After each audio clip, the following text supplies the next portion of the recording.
Is it when I can't get up? When my little boy says, Daddy, I want to play ball, and I can't do it? Is that where the fun starts? Is it where a doctor injects a 12-inch needle into the disc in my spine so I can wrestle one more day? Whoopee!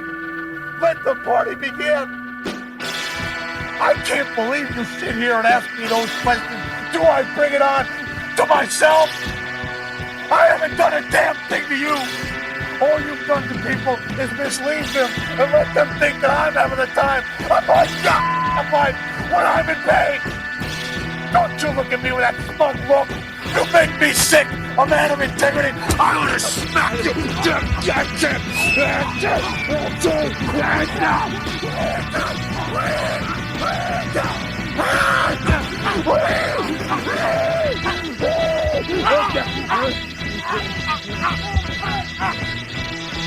The Workers Club. I love the name.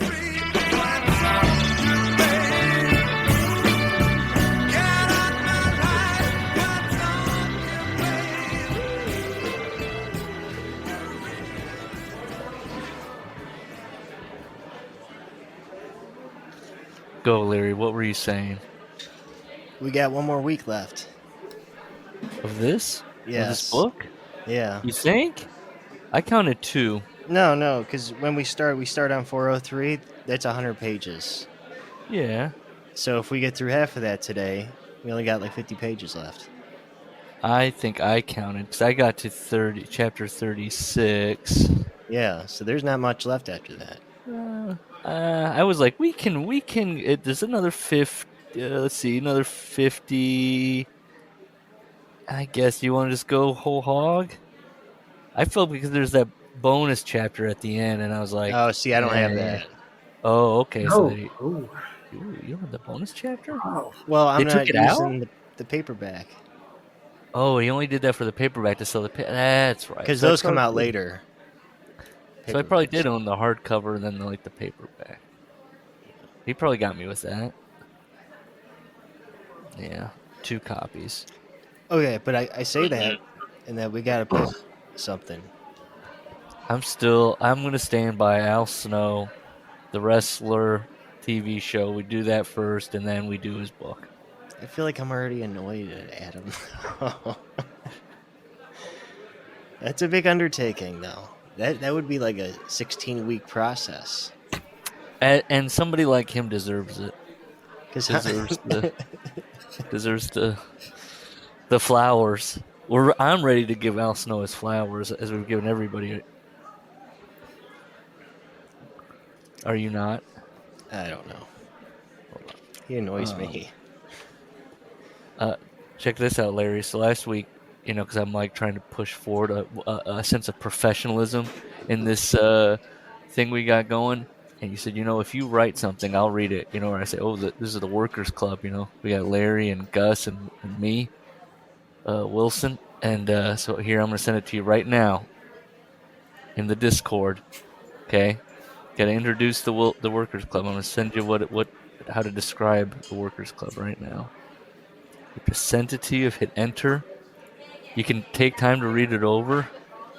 Really make sure you get the best.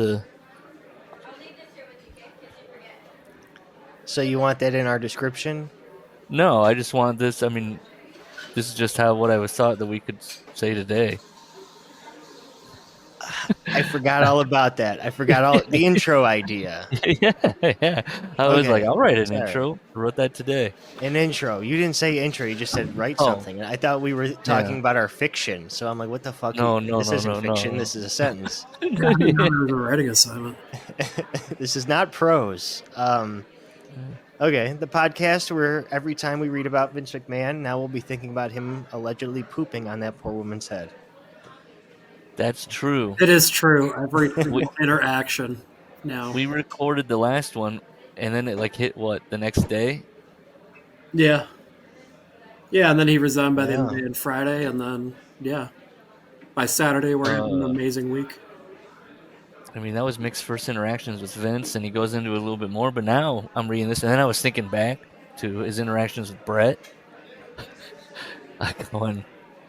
What in the world? What's going on over there? What do you mean? It's just a cloud, you know? It's just a cloud of like, you just are like, well, how long did this go on? Like, But what about Brett though? just his interactions with Vince. Just Oh, okay. like, it just colors everything now. Oh. A murky shade. Of brown because of the poop. Yes, right. You know, I was thinking about that. I was thinking about that, especially Foley. I was definitely thinking about Foley, and what was it? The fact that all these wrestlers still work with Rob Feinstein should just tell you that they're not going to put their morals above any business deals. What are you talking about? This is the new generation. They have principles. They're like a family. Yeah, yeah. They're like a family. They're all squaring. They all have a lot of them have kids, and you know you're gonna Google this company, and the guy that has his fingerprints, as they would say, handprints, whatever you want to call it, is Vince. He's the through line. It's weird they've got Senior in the intro still, but Junior's not in it anymore. It's like, yeah. Oh yeah, did they took him out? What was he saying? You're fired or something? What did he do? I would assume there was a Vince clip, but there had to have been. Do we want to go through all the? Definitely wasn't on Saturday. Do we want to go through the list of WWE champions and just go sus or not sus? Oh jeez. Just leave it at that. Just leave it at a raised eyebrow. Can we get sued for that if we just I go? feel like this is all. Uh-oh. You think it's a one-time thing? First time he did it? Johnny Ace got in his ear? But I think it's like a mid-2000s and up sort of thing. You don't think? You think I just think he got crazier. More in that fucking corporate environment. You know what I mean? Did we reach out to PJ? Oh, yeah. You'd have thoughts on this. He'd have the inside scoop. Yeah. Unless he was also part of it. Then he's going to clam up. You think Vince wore his jock strap? Do you ask him point blank? Do you think he had a sex toy named after you? Absolutely. The Man of War. Yep. Well, I'm just gonna do it as quickly as I can. Hulk Hogan. Yes. Yes, in that we're curious. We're not saying one way or the other. We're just very curious. Andre the Giant. Swapped? Oh, definitely. Linda's? Yeah. I don't think it was. Leave Linda McMahon's good name out of this. Was Bob Backlund allegedly smoking crack in the corner watching it? I think Linda's just about the rumor. Though.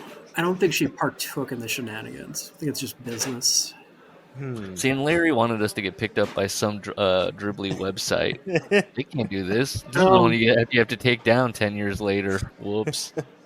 Ted DiBiase. Ted DiBiase? Yeah. Is this why he's born again? I think anyone who stuck by him through the steroid trial and like the high school gyms of the 90s. Yeah. That's somebody that Yeah. They're getting an invite. They're at least seeing the text messages. Now, yes. Larry's corny. His theory was that Vince is suffering from concussion, CTE, severe CTE. He didn't say that seriously. Yeah, but hang on. I do want to say, and I don't know if you accused him of this, so I'm going to make a defense. That first clip everyone heard of Corny talking about it. That was I listened to that the was whole fresh. Thing.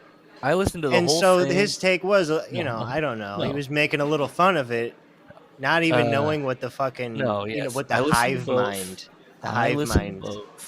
thought at the time. And then his second one was more understanding. Yes. I don't know. But in the second one, look, see, I told you, I said he was your boy. In the second one, he posited that he thinks a combination of money, age, and CTE and money. Oh, and then it was also like he thinks maybe HGH messed with his brain too. Oh, sure. Steroids. So all this combination, all this stuff over the years, has turned him into an insane person. Because he was like he couldn't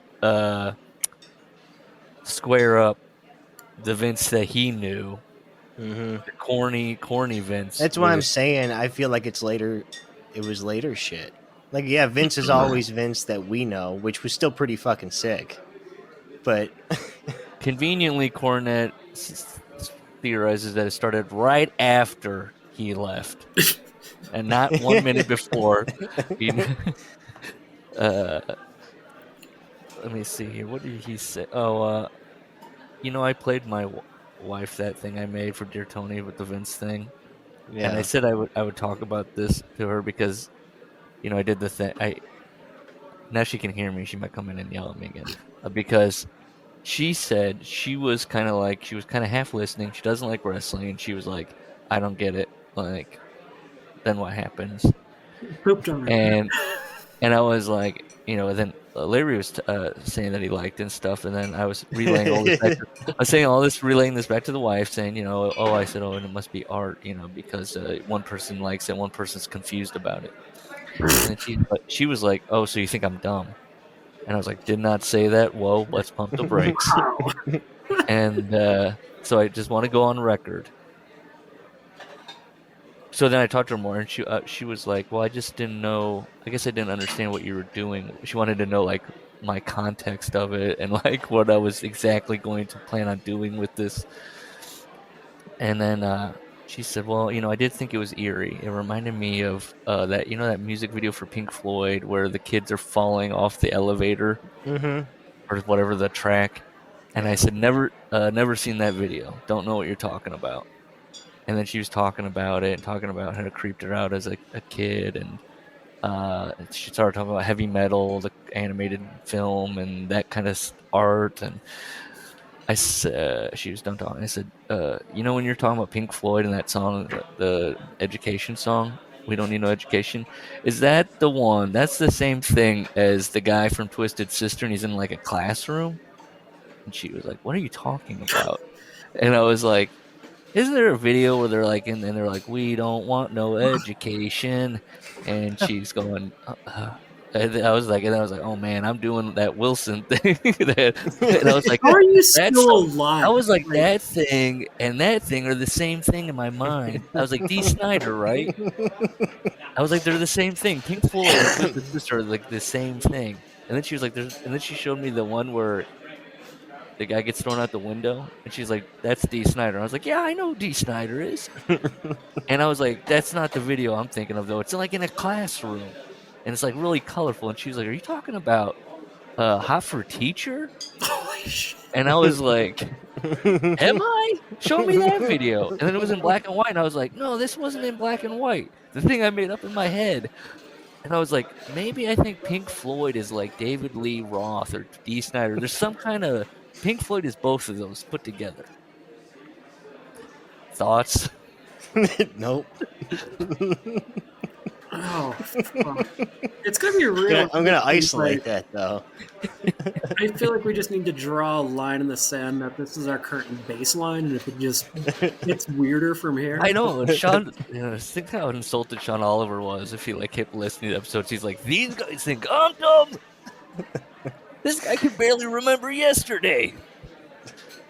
Oh, the other thing I was going to really briefly, I was kind of, I'm always worried about our production, like if we sound good, and stuff like that. And then, I was listening back to the last one, and, I could hear Gus's dog. I was kind of chuckling to myself, but I was only chuckling because I don't know why I worry about it, because I'll listen to Observer Radio. Dave's dog just always just...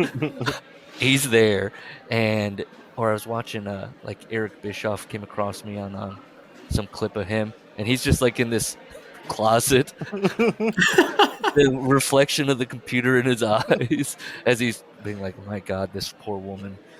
And just like, and it's the same thing with Dave. He's like on the couch he's holding the microphone with the headset on.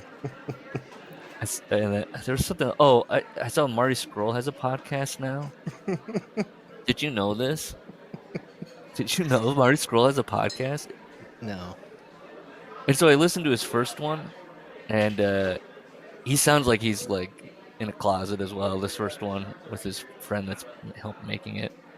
Of course, his friend's like, I don't even watch modern wrestling. I don't know what's going on. It's like, that's very convenient that Marty Scurll found that guy.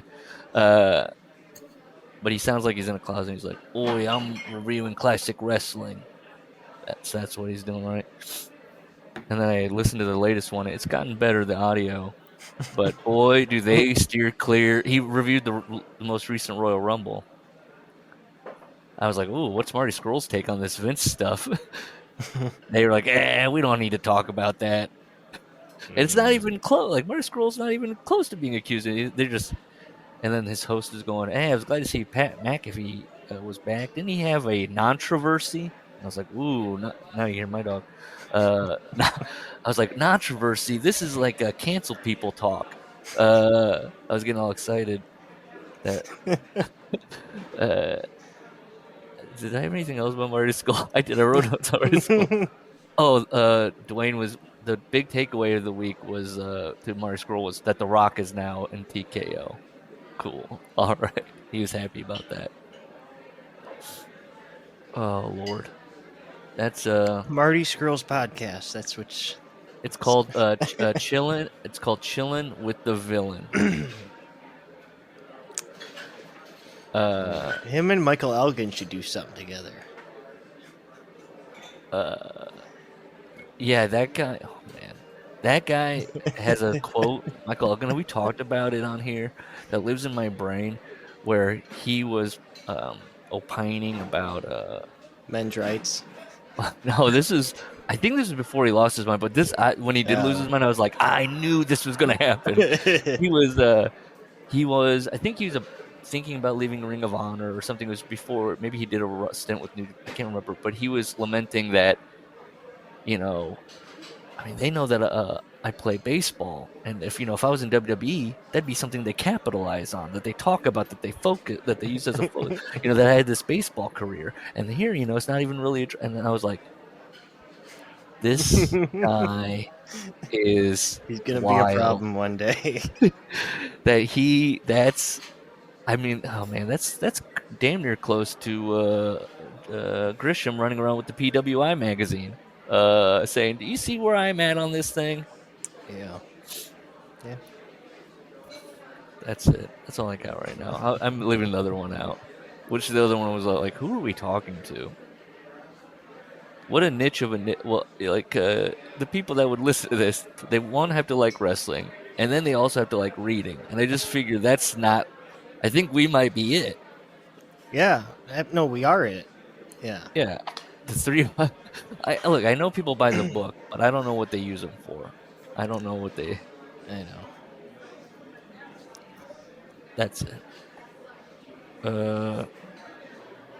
We starting out at SummerSlam, which is traditionally the second biggest show of the year.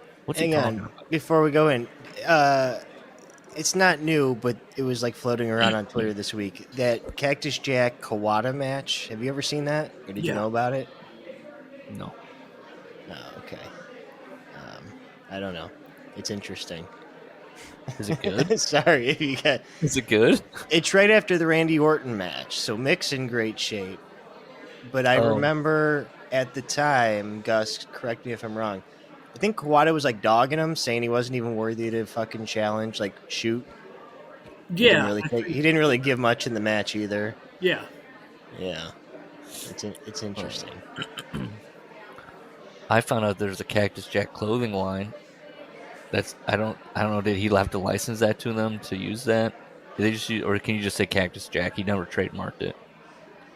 I didn't look that hard into it. I just was like, oh wow, clothing line named Cactus Jack. And nor do I remember what Barry Bloom's got to be on that. Dude. Maybe you can trade that info with him and get Mick on the show.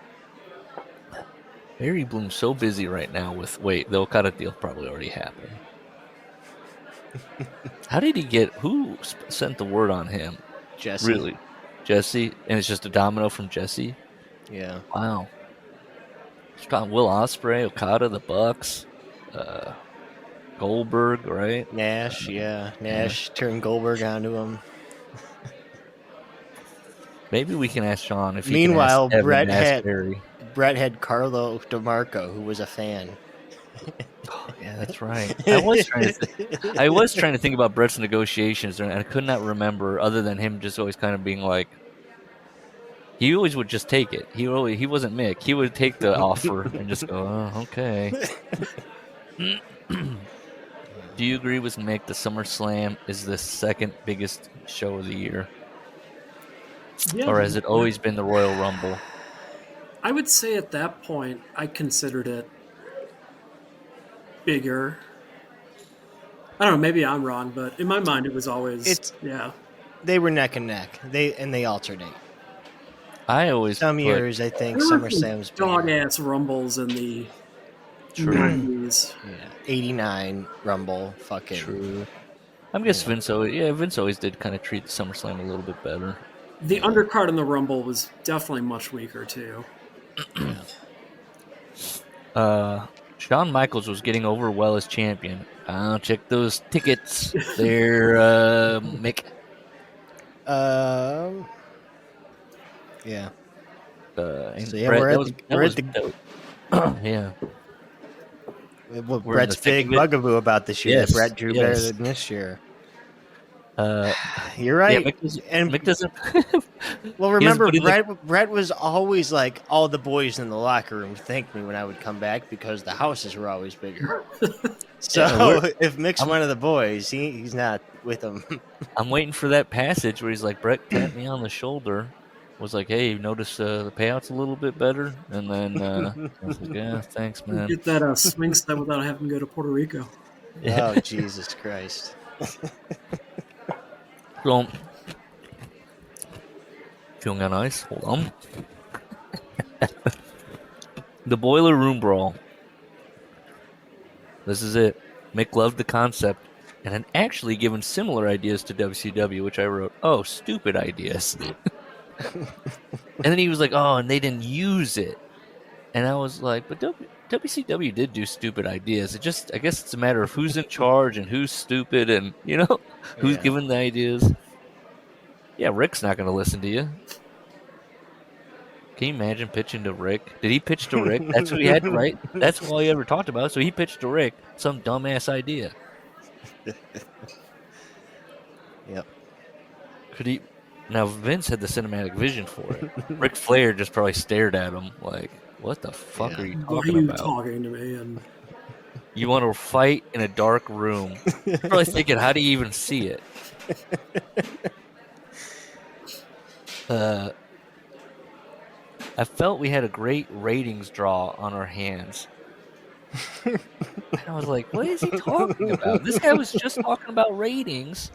He knows that buy rates are, right? Or does he think pay-per-views are like TV ratings? I don't know. I don't know what that means. Is this like the doctor thing that comes up later where he's like, I know what quarter hours are, but then if you press him any further than that, he's like, I don't know what I'm talking about. Just knuckle under the pressure. Yeah, I don't know. Or did he really walk by Vince one day and was like, how was our rating for the pay-per-view? Did we get a 7 4 stars? That was the rating. No, I don't know what the fuck he's talking about. The match was either a classic or a disaster, depending on whom you talk to. I don't know. Everyone I've ever talked to is like, it sucks. It's not good. I was there, including and me. It was so boring. I mean, you were at the show. I was at SummerSlam '96. Yeah. And you did not like watching the Titantron. No, again, they brought out those little TVs on a cart for one on each side of the ring for us to watch on. If you were too close underneath the fucking thing in the middle of the arena. Yeah. So yeah, it was just 25 minutes of silence. Yeah, I've been to a couple shows where there's been fall count anywhere matches where they've done the thing where you watch it on like it's just fucking awful. Like, yeah, it's so hard to actually get into any of it. And I mean, even on I watched that pay-per-view live, and I remember it just feeling really fucking weird. Especially, I mean, You can kind of tell the pre-tape stuff was pre-taped. Like, it just felt very disconnected and, like, not in the moment. I just watched it today, and I don't know. I kept thinking maybe I'd find some niche thing to like about it, but yeah, you're right. And the no commentary is fucking weird. So right, it just thank God Foley makes sounds, because that's like the only sound you hear is just Foley grunting and wheezing and.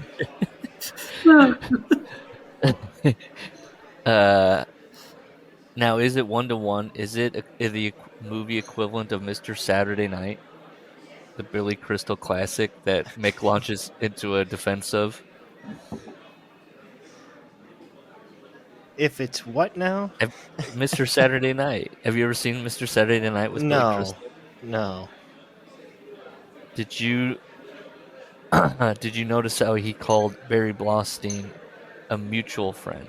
So, it's him and Billy Crystal and their mutual friend, Barry Blaustein, and then he also misspells his name. Where is that at? After he goes, the match was either a classic or a disaster, depending on whom you talk to. And then he goes on, and then he's like, I heard once that Billy Crystal felt much the same way about his movie, Mr. Saturday Night, which was a personal favorite that was met with poor response. He's coping here that, generally this is shit upon. Oh, okay. Yeah, you're right. And I don't know. So he tells hey, listen, Barry, the editing is going to get worse when we get fucking, I don't know if you do, but I get Brett with 2 T's.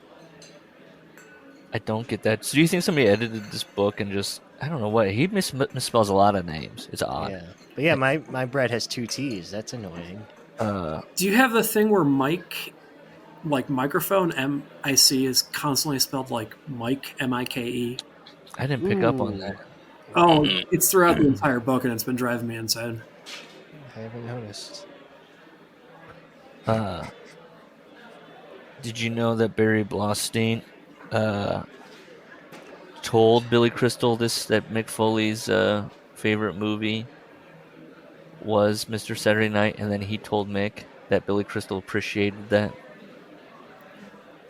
That's totally the guy just fucking with Mick. Like, yeah, that's ridiculous. Mr. Saturday Night had been a particular favorite among several wrestlers, including myself. Was told that Billy really appreciated it. Who are these several wrestlers?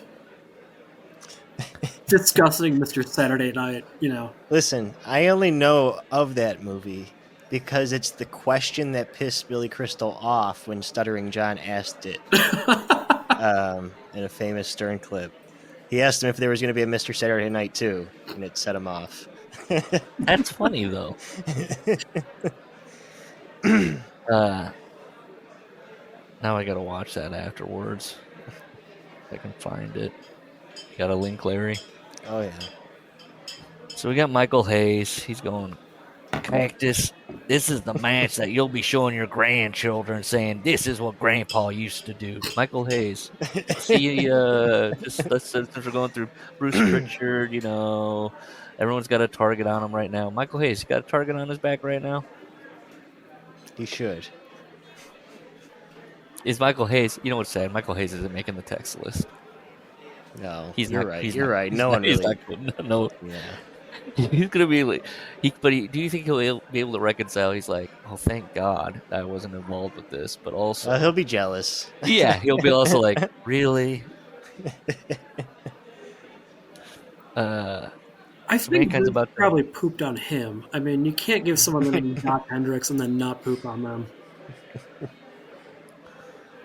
Man. Sorry, that was the way the guy. I'm just every time you got to think about the way he dresses and stuff like that. When you just think about Michael Hayes, you got to think about everything involved. Him dancing at Ric Flair's Bad Street, you know what I'm saying? They made him take that medicine that makes you sick when you drink. Like, that's a really bad person to have to take that. Mm-hmm. He stopped taking it, huh? At some point, because he is hammered at. Is it Rick's wedding? Where he keeps trying to grab Charlotte to dance with her, and they're like, he's gonna. You've never seen this video? No. And they keep a young Tony Khan. You can see in the at one of the tables. People are trying to get him to sit down because he's like, I'm going to sing you a song. Here we go.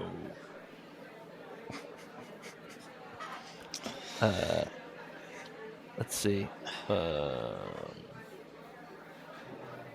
Wrestler. Oh, so he's talking about being in that room. He's like, it was hard not to feel stupid, doing this.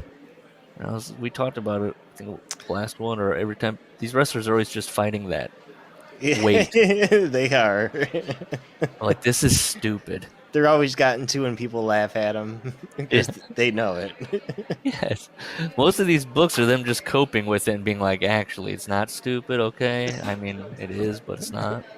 They're wrestling fans. They're marks. I don't know. Listen, I'm going to say I could get myself pretty damn lost in a match in my backyard days. Yeah, I was in a backyard wrestling next to the tool shed. I was in character, buddy. Yeah, you were. It wasn't silly to me. It was real.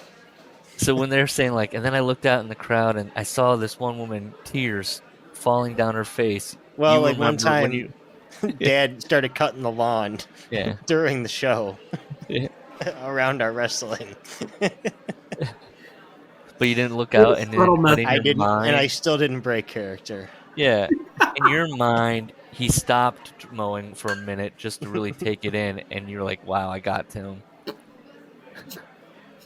I never thought that. Oh, so see, I knew that wasn't possible. You have a better grip on reality than Bret Hart and Mick Foley.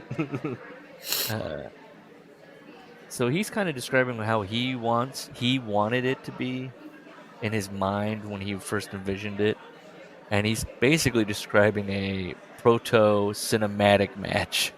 Like it's filmed like a movie. There's the proper lighting. One journalist described it as being like a Hollywood fight scene, except way too long, and I didn't bother to look up if this was Meltzer. But Mick's fucking response, just get over yourself. He's so gotten to by it. Yeah, he gets defensive. Yeah.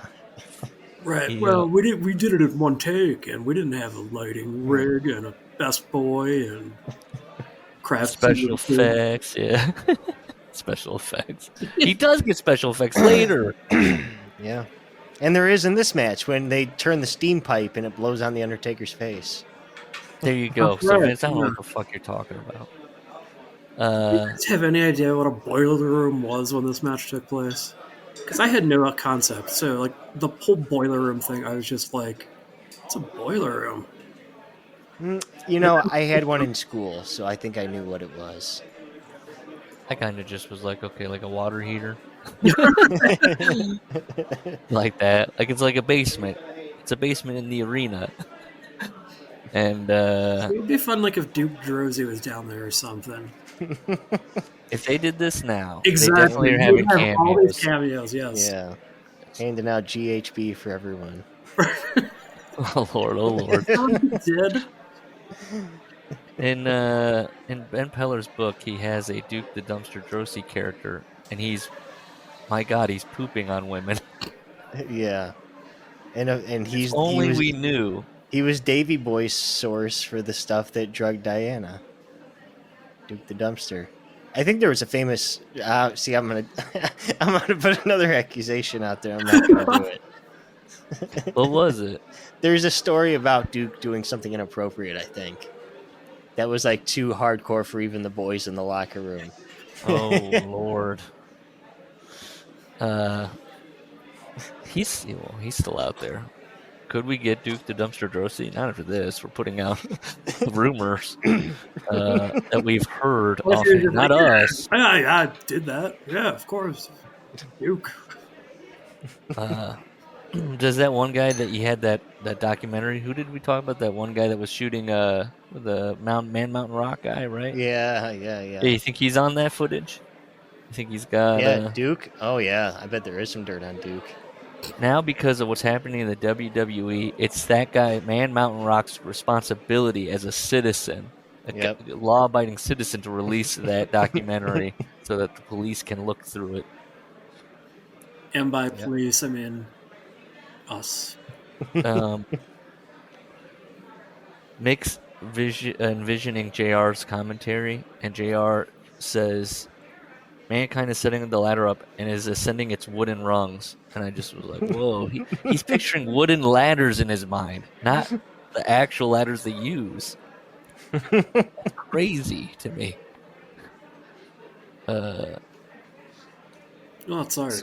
So he gets done with it, and he goes, "Well, I just ended up waiting for one of the TV contract guys to show up in his rented Lincoln, take me to my crummy Days Inn room across the street from the porno shops before checking himself into the Marriott." I was like, "This is on you." Hang on. Yes, there is a small section of porno stores. They have like a half a mile for the zoning. It's by the airport. So yes, he is correct that hotel is across the street from. It's the sleaziest strip clubs too. I'm sure Mick didn't even. He just looked from his window, and but I made sure to look that up. I'm like, yes, there was a Days in there. So I'm glad he was accurate. He's been fairly accurate. He's been doing this bit where he's like, I'm very budget minded, and then he complains about his situation, his seat in the airplane, his oh boy. So they're in the match. He's doing his thing where he goes blow by blow practically. Then he says, Paul Bearer, his chubby buddy. And I was like, that's a swipe. And then Undertaker looked at Paul Bearer when Paul Bearer turned on him with a "why me" look that made me think of Nancy Kerrigan after the Galooly Harding pipe job scandal. Have you heard about this? Have you seen this? Current events that. Yeah, man, it was a little closer to. Yeah, a little closer. I took a moment to be like, when did that happen? 5 years. It was definitely a solid few years after. Yeah. How about this Joey Buttafuoco? Am I right? Yeah. He left. Mick's definitely turning on Jay Leno at night and chuckling to himself. He thinks Jay Leno is pretty bawdy and blue. He's like, oh. Man, that's a good question. Would he be a Letterman or a Leno guy? Ooh.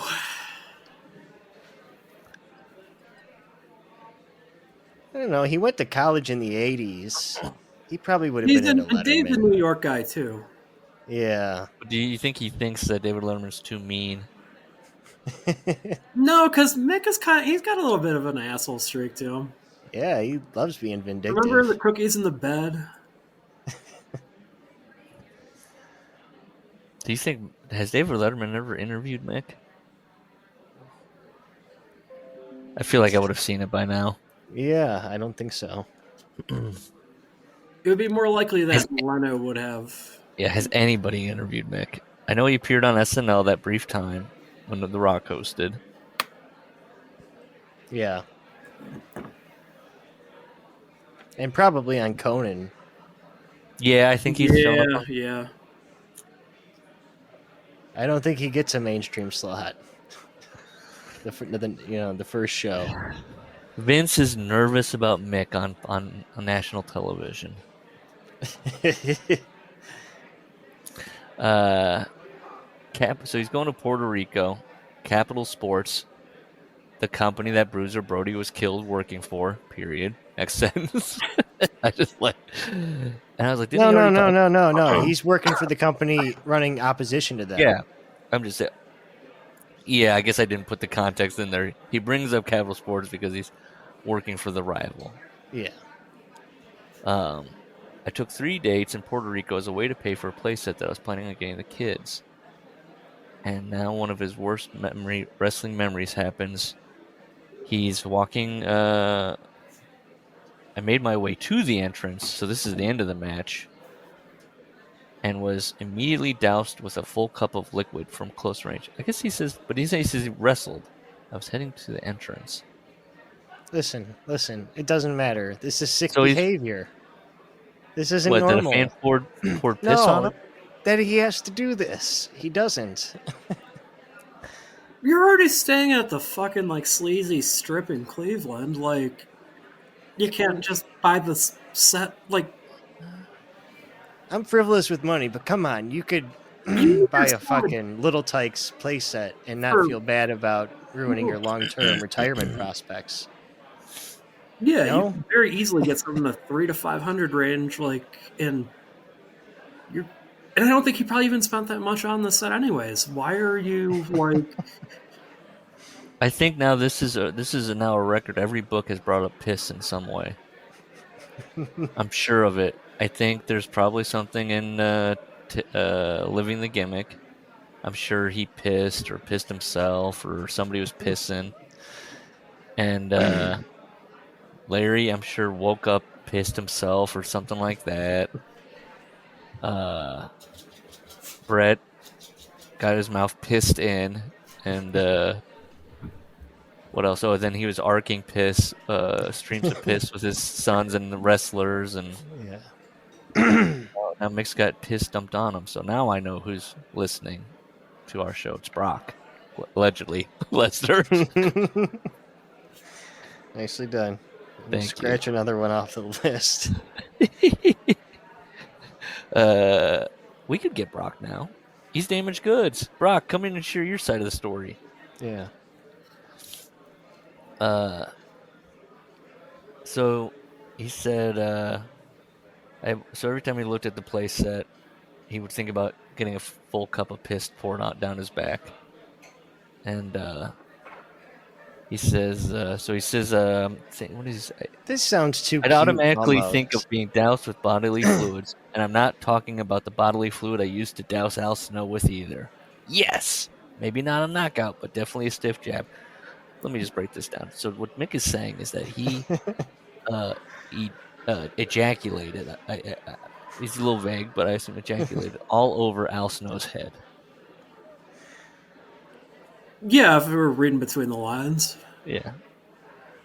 Do you think he came up with Close to that, enough. like joke and then worked backwards to create the piss story, or do you think we're just? He wants to. Yeah, He wants to say that he that's what I was gonna ejaculated say. on. Yes, this was all a means to an end. I mean, he does just throw it in there. He's like, by the way, Puerto Rico. Right.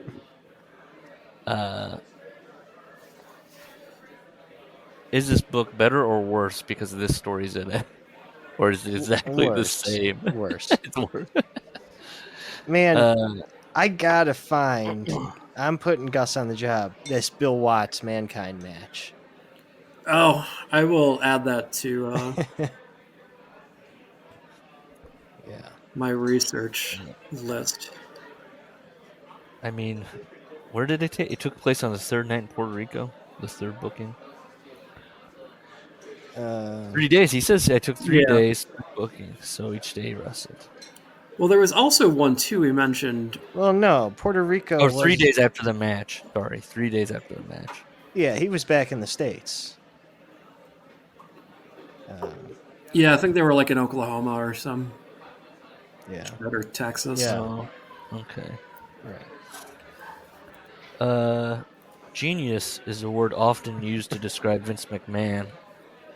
Oh boy. Yep. Here we See go. all these books now. Now all these books going forward, it's like, oh, I have other words. I mean, I honestly would love to ask Mick Foley, what are your thoughts on this? If I would get a genuine response out of him. No, I don't think He's somebody that has gone to task for them on just like women should be wrestling more. Yeah. You know, he'll write these big Facebook posts about where he thinks the business is going and respect and So I'm waiting for anybody to talk about it outside of Yeah, like I was going to ask. the grifters. No one's really said anything? Bischoff, Cornette. Yeah. I think I looked to see if Kevin Nash even had anything, and it was like, we're reviewing, it was something odd. It was something like not at all.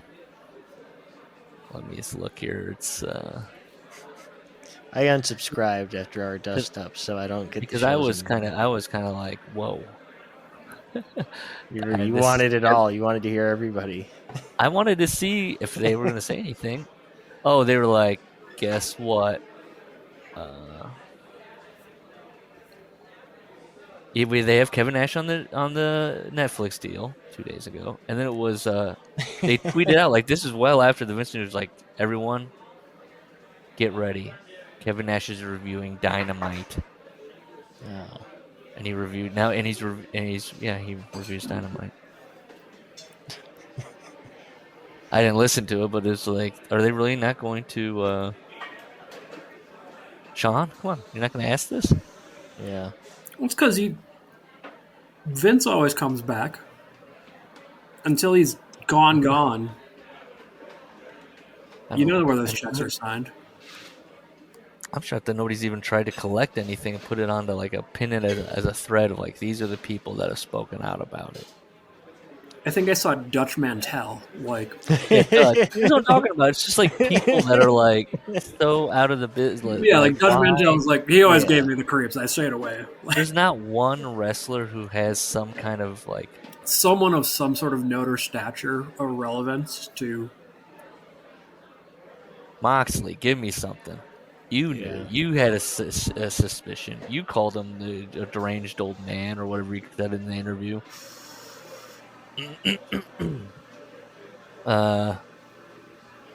So Vince has a couple attributes here that are important to the success of his company: common sense and a willingness to admit when he's wrong. He never struck me as having either of those. He'll give up on something, but not really. Like if something's got to be making him money, and he'll just not necessarily admit defeat. He might repackage it later on somebody else or do something different, but He's going to make sure he's got a claim on it. yeah, he's always going to work it around where he's like, I was right in the end. When does he admit that he's wrong? Everyone's got a hard on over that stupid end of the cartoon era gimmicks transition of Vince. That was big in the lore back then. That Vince admitted he was wrong and out of touch, and they were going to go with a harder attitude. Yeah, that one thing where he just goes, maybe we need to change up. Well, that's also because Mick's bitten. I'm into just all telling that you, that's too. what they really think is like him admitting he was out of touch. That's what their idea is. Yeah, I get it. Yes, Mick's. That's what is troubling about this book too. I know he's with the company at the time, This but is he's so like in the war, man. This is in the war. full on hook, line, and sinker on the lore of Yeah. everything. Like he's even got another Bischoff page Oh, yeah. coming up, like out of nowhere. Here we go. He's talking to Steve Austin. He needs to bring up, at that time, his salary was about half that of Mark Miro's, just so you know. And we get Larry Bonhoff. He spells it Bonhoff, but all I could find was Bonhoff. I looked him up, and I was like, this guy didn't exist.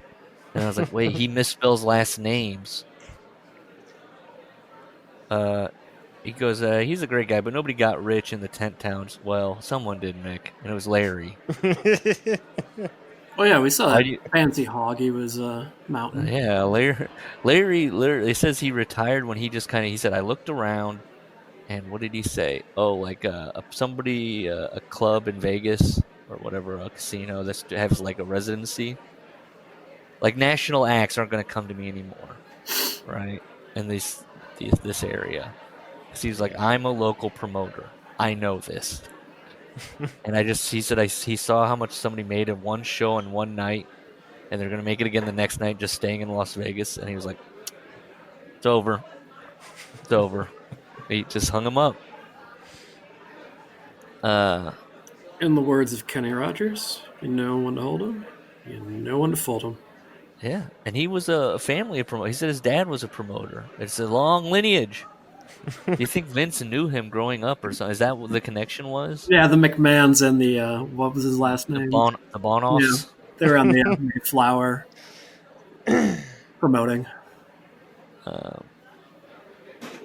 He was approached by Jimmy Miranda. Now, Jimmy has approached a lot of men, but this visit concerned merchandising. Shot at Jimmy Miranda. Yeah, that's definitely It's like, I didn't Google. Do I have to Google Jimmy Miranda? Is this just a jab at him? Which then you look back. I'm sure And he looks back who? now. He's the merchandise guy for WWF at the time. It says, or he's at least some office dude just bringing. Wait, it doesn't say. Oh, He was the gay joke. I'm sorry. Yeah. Jimmy Miranda. Oh, that's what comes up. Jim Ross remembers Jimmy Miranda. I bet Ross is going to do a voice. I'm not going to watch the YouTube video, but Wait, they have a Jimmy Miranda award. Was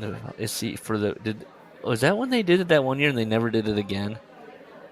Oh no, it was. oh wait, no, he died in 2002 at age 39. Yeah, it was Warrior. Remember when Warrior was going off? And Yeah. he was like, there should be a Jimmy Miranda award. And then they took his idea of like, because he wanted to highlight the backstage people. Yeah. And they said, we'll turn it into a charity award. Yeah. What did he die of? So why does Warrior attribute his merchandise success to Jimmy Miranda? I don't He know. must have been more involved than Mick's. Mick's just like he's a guy who's carrying around a clipboard and. Yeah, if he's like the juggernaut of merchandising, why are you being like? He's the Jimmy Miranda of merchandising.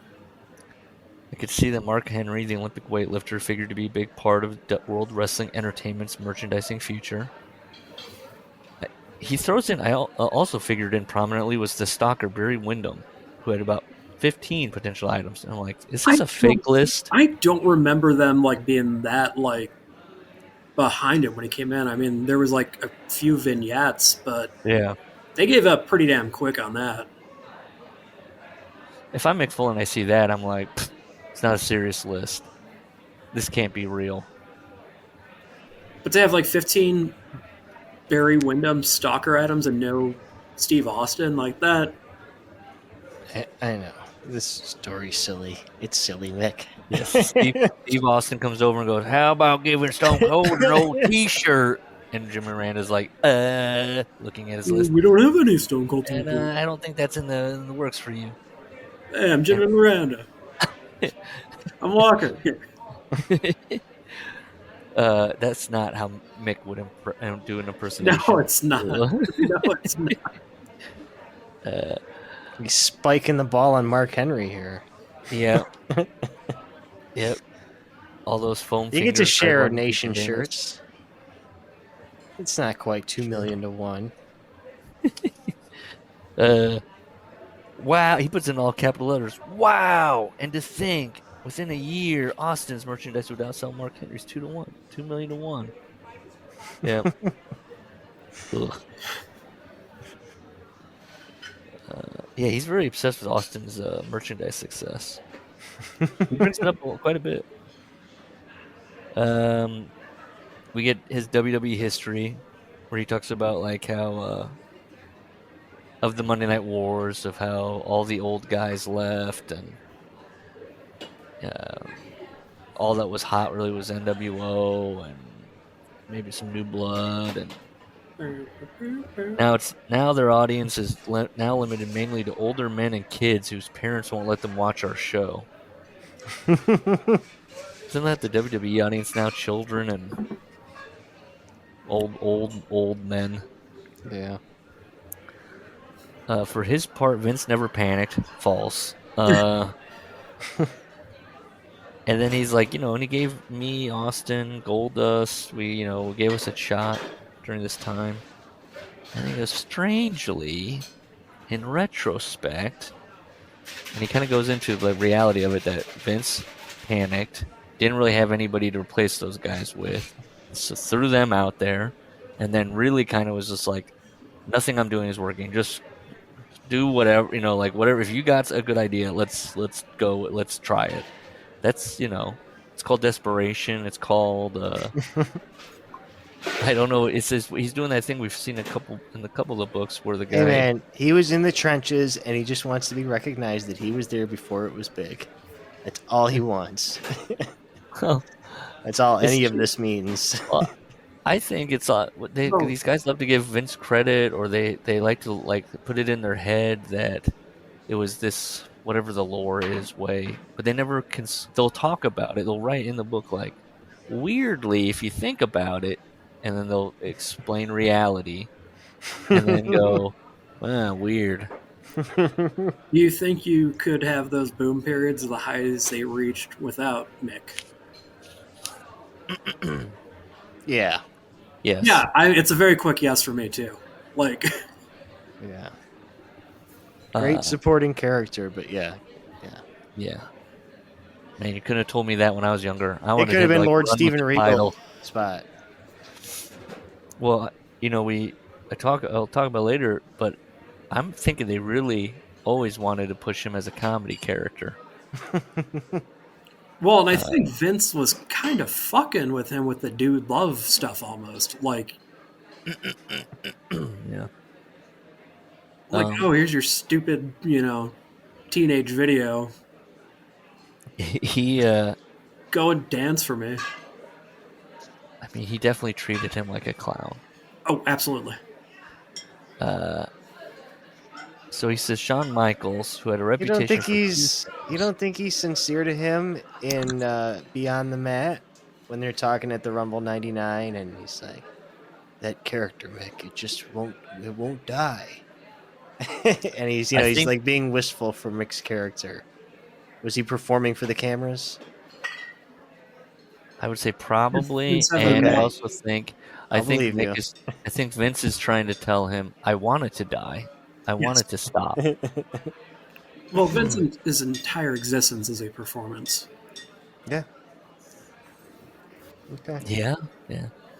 Does anybody else think about this? There's one video. I think it's about the writing team, or maybe just the day to day, and they actually show Vince coming into the. They have all the tables, and everyone's sitting there. It's like not even writing; it's like production because Michael Cole was sitting there with I think Yes. Corey, and Michael Cole tries a joke on Vince, and Vince just stares at him. That was the ESPN piece. Was that what that was? Yeah. And I was like, this guy's whole thing is like, no matter, anybody can say anything, and they're living and dying on him laughing. This guy, this corny guy. Mm-hmm. Man. That's how you got to keep your roof over your head. And Shawn Michaels is known for had a reputation for two things, according to Mick: being a pain in the ass and being a brilliant performer. Well, as far as being a pain in the ass, I got along fine with him, even though I couldn't blame others who didn't. And I was like, all right, go on, more. And nope, that's all you're ever going to get about it. He's a Brett guy. Well, I mean, why he got along fine with him? So, okay, why didn't other people like to get along? What's going on, man? Give me something. Give me some hard opinion on somebody that you don't then walk back a sentence later. I think Mick is just grateful that he never got like in the bullying crosshairs of the clique. I mean, Triple H saw him and was like, I'm going to use this guy. Mick is a politician. He's too smart for that, I think. You think so? Yeah. Well, he got in good with Kev too. Like, oh yeah, he's responsible for Kevin's career. Yeah, just every time you just gotta be a little bit more dominant, or don't sell. Don't sell. Yeah, work that elbow in the corner. Oof. Snake eyes. Picturing it. Big boot. Sidewalk slam. Jackknife. That's right. 1, 2, 3. God, he does have a beautiful sidewalk slam. Now you got me thinking about Baron Corbin's thing and how much people love that stupid, whatever, the tilt-a-whirl version or whatever he's doing. Oh, the boss man slam thing? Yeah, that's kind of like a sidewalk slam, isn't it? It's not carrying them. You're thinking of two different things that are both labeled sidewalk slams. I'd call Gus's more of a side slam, and the sidewalk slam is the boss man slam. But I've seen it as both. It's hotly debated. Is it the sidewalks? It should be the sidewalk slam for Diesel because he's walking as if on a sidewalk. No, but you're taking it the opposite way of the move you're thinking about. Yeah, that should be called the whirly bird or something. Has nothing to do with sidewalks. You don't spin around on a Well, sidewalk. if you're the Well, you boss, don't have to you do. spin with it. Yeah, well, you don't have to, but if you're walking, that's sidewalk. You're walking, it's sidewalk. You take more than 3 steps, that's a sidewalk slam. All right.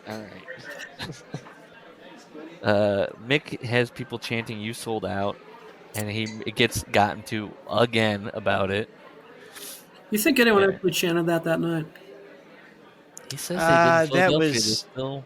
That was hot, like the ECW vibe on that crowd. Was it? Okay. You can see all the regulars in the front row. Hat guy and Faith No More guy. Okay, so yeah, they definitely. Okay. Well, Mick says selling out suggests going against personal principles and priorities for the sake of money. So let me check my personal principles and priorities in wrestling. I like to wrestle. I like to do it well in front of a large number of people, and I like to be paid well for doing so. And he's like, I'm checking all those boxes, so I guess I didn't sell out. Unfortunately for Larry, CM Punk has sold out. It's just too bad. I don't believe in him. You don't. I don't. I don't either. I think it's foolish people ever believed in him. That's what. There's guys out. The ref guy who's like, that guy, and then the crying guy. That poor crying guy's crying again. Pointing, like reaching out to Punk, whatever. He's like, whoa, having a religious experience. So, what does he say? Foley versus who's he going up against here? Michaels. Oh, Mind Games. Yeah, we're in Mind Games. He thinks this is one of the greatest matches in history. I think it's one of my favorite Foley matches. It's fucking awesome. With a finish, it's more remembered. Yeah. Like I remember watching that, like, and thinking like, Mankind is gonna beat Shawn Michaels. Like, it was fucking crazy. It was a good shit. I also like to go back and watch Shawn Michaels promo, where you get the great. Yeah, he's trying to play mind games with me, but luckily, there ain't much mind up here. Wow. Oh, I'm paraphrasing. He looks a little spacey in that one. But that's his counterpoint to Mick Foley playing mind games with him. Doesn't have a lot to work with. You got Terry Gordy as. See, that's something you remembered. I do remember that because it makes me laugh. Maybe that's the key. It makes me laugh. And I go back and I watch it. Terry Gordy as the executioner. We're into Buried Alive. Yeah. What's going on? He's buried alive. Terry Gordy's the executioner. He's burying him dramatically. A lightning bolt hurtles through the audience and struck the grave. He wrote dramatically, not stupid. Very stupid thing. Stupidly? The executioner getup was so stupid looking. It's Terry Gordy who he was talking about earlier. Yeah. Oh, did he stand around in the ring afterwards and the executioner again, waiting for kids to climb in? Little Larrys to climb in and take pictures? No, that was just his Terry Gordy. I know I'm saying, but then... Oh, do you think he did that after this? Did he keep Probably. doing it? Yeah. Like, he was like, well, that's the last thing I wrestled as. I'll do the independent circuit as the executioner. I don't remember Jim Ross yelling, he's alive, but I really don't remember much of that match. Yeah, I don't either. Just thinking that the executioner... He's alive! Remembering the lightning effect looking kind of cheesy. I wanted to read this because Mick does this a lot. And it's because, again, Mick knows that this is all very, very stupid. The Wayne's World ending? Yeah. And Mick is smart enough to know that it's stupid, and so he absolutely has to sit down and write out what serious or what could have or should have happened. When we went off the air, the Undertaker emerged through the dirt where he was helped to the back. No, I'm sorry, that's not what happened. When we went off the air, the wrestlers dug him out of the grave and he received emergency medical treatment. No, that wasn't it either. Oh yeah, I remember. When we went off the air, the new Rockers music played and Marty Jannetty and Al Snow came running out to wrestle the Bushwhackers in a special bonus match. He went to college. He's a writer, man. He's just setting you up. I think that was the last match on the card, no? Did you look it up? What a way to go home. I don't doubt it. They would have those weird dark matches like after the Inner Houses. I think even as a kid, I'd be like, I'm okay if we go to the parking lot. Yeah. Yeah, no, they definitely did do like post-show matches like that. So. I left like 3 matches left at SummerSlam. Jeez. Wow. I was over it. You're like, Dad, I've seen the main event. No. I'm talking about this year's. This year. Yeah. This year. You saw the whole show prior. The one you read in Cleveland there. Yes. I don't remember much about it. Other than we went with a friend's stepdad. He took 3 of us. And he bought us a magazine. Each a magazine. It was the Raw magazine. Oh, that's a fucking awesome stepdad. I was 11. He didn't know it was as racy as it was because he was like an old Italian man, much older than this kid. So he was already like 60 something. Oh, this guy's the best. Even with the Sunny on the cover, he was just like, she's in a swimsuit. Whatever. I think Sable and her animal print bikinis were in it. I remember, but I was like embarrassed to take it home and have my parents see it. Oh my Did you lord! take it home? Yeah. But did you take it home and did you take it to the bed? I don't have much memory of what I did after that. I might have weaseled out and left my it in the God. car. Wow. Yeah. I was gonna say, or you just blacked out from pure joy. That's like So- I used to have like a stack of wrestling magazines in the bathroom, and then I would like hide a copy of Maxim like in the middle. But like thinking on it, just having a stack of wrestling magazines in the bathroom, a little fucking weird. I had that Yeah. Raw magazine. I had that. I mean, that was who didn't have that magazine of that generation? Yeah, I definitely had a couple. I had a few Raw magazines. Other than young ladies that weren't watching the product. He has a stinker, he says, in Madison Square Garden at Survivor Series. I don't think it's that bad. I wanted to know why. And he doesn't tell. He just goes, I stunk in that match. It really bothered me. That's the one. It's got the and see. He could have told a story because that's where the fireball doesn't go off. Paul Bearer. Yeah. That would have been fun to hear about. No. Yeah, like why didn't the fireball go off? And Yeah. Well, he wants to say that Steve Austin and him have been talking contracts. They wouldn't have to do this if they had a union. that's right. But And hey, he's not there a year yet. Is that the timeline What was on this this? fucking contract? I think it was Vince was going off of whatever the previous system Yeah, he's was. on some and kind of- he was looking for a guarantee and was looking for him to commit to a certain amount of years. Yeah. What they were making, while not embarrassing, were not nearly on the level of Mark Miro. So they go out and they have a match. He says that was fueling them. Many called, Mick does this a lot, I think Brett did it too. Many, I don't know who these people are, but many called the match the best on Raw in several years. Okay. So he gets a contract offer from Vince. He's done that a few times in this book. Yeah. It's yeah. kind of that Trump thing of a lot of people. Yeah, many friends. I like A to lot of Mick- people agree with me that was a great match. Well, yeah, it was like he just did it with the Mr. Saturday Night thing. Many of the wrestlers, many fine wrestlers agree that. And Mick and Brett have both done the thing where sometimes they'll say Meltzer, but sometimes they'll go a journalist, and it's like who possibly are you talking about? It's not Larry King.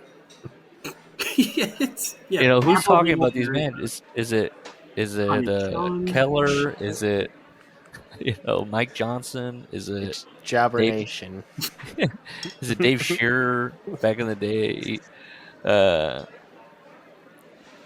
So he tells Vince at the contract negotiation that on principle he cannot sign for less money than Mark Mero. That's it. He says it to him. And Vince does what Vince has done in both Brett and this book. He's kind of like, I'm sorry to hear that. And then he kind of tries to look, this guarantees the lowest amount. You can make more. The opportunity is there to make more. And he just says, Mick says his wife got good deals, but he's pretty shrewd. At least he bets on himself. He had the one thing where he said, don't dangle the carrot, I need the money now. That type of money now, Yeah, not a year he did. from now. Yeah. He did. And on this one, Vince is kind of doing the same thing, and he's kind of going, no, I cannot sign a contract that low. And so he goes, okay. He tells him, I'm making the same out on my own. It doesn't, so and that'd be less dates. And Vince goes, interesting. And then, just like in Brett's book, several months go by, not brought up ever again.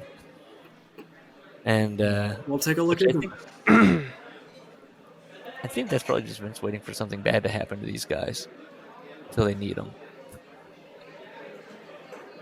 I mean, he doesn't. I mean, he's going to wait till they're beholden to him, I guess.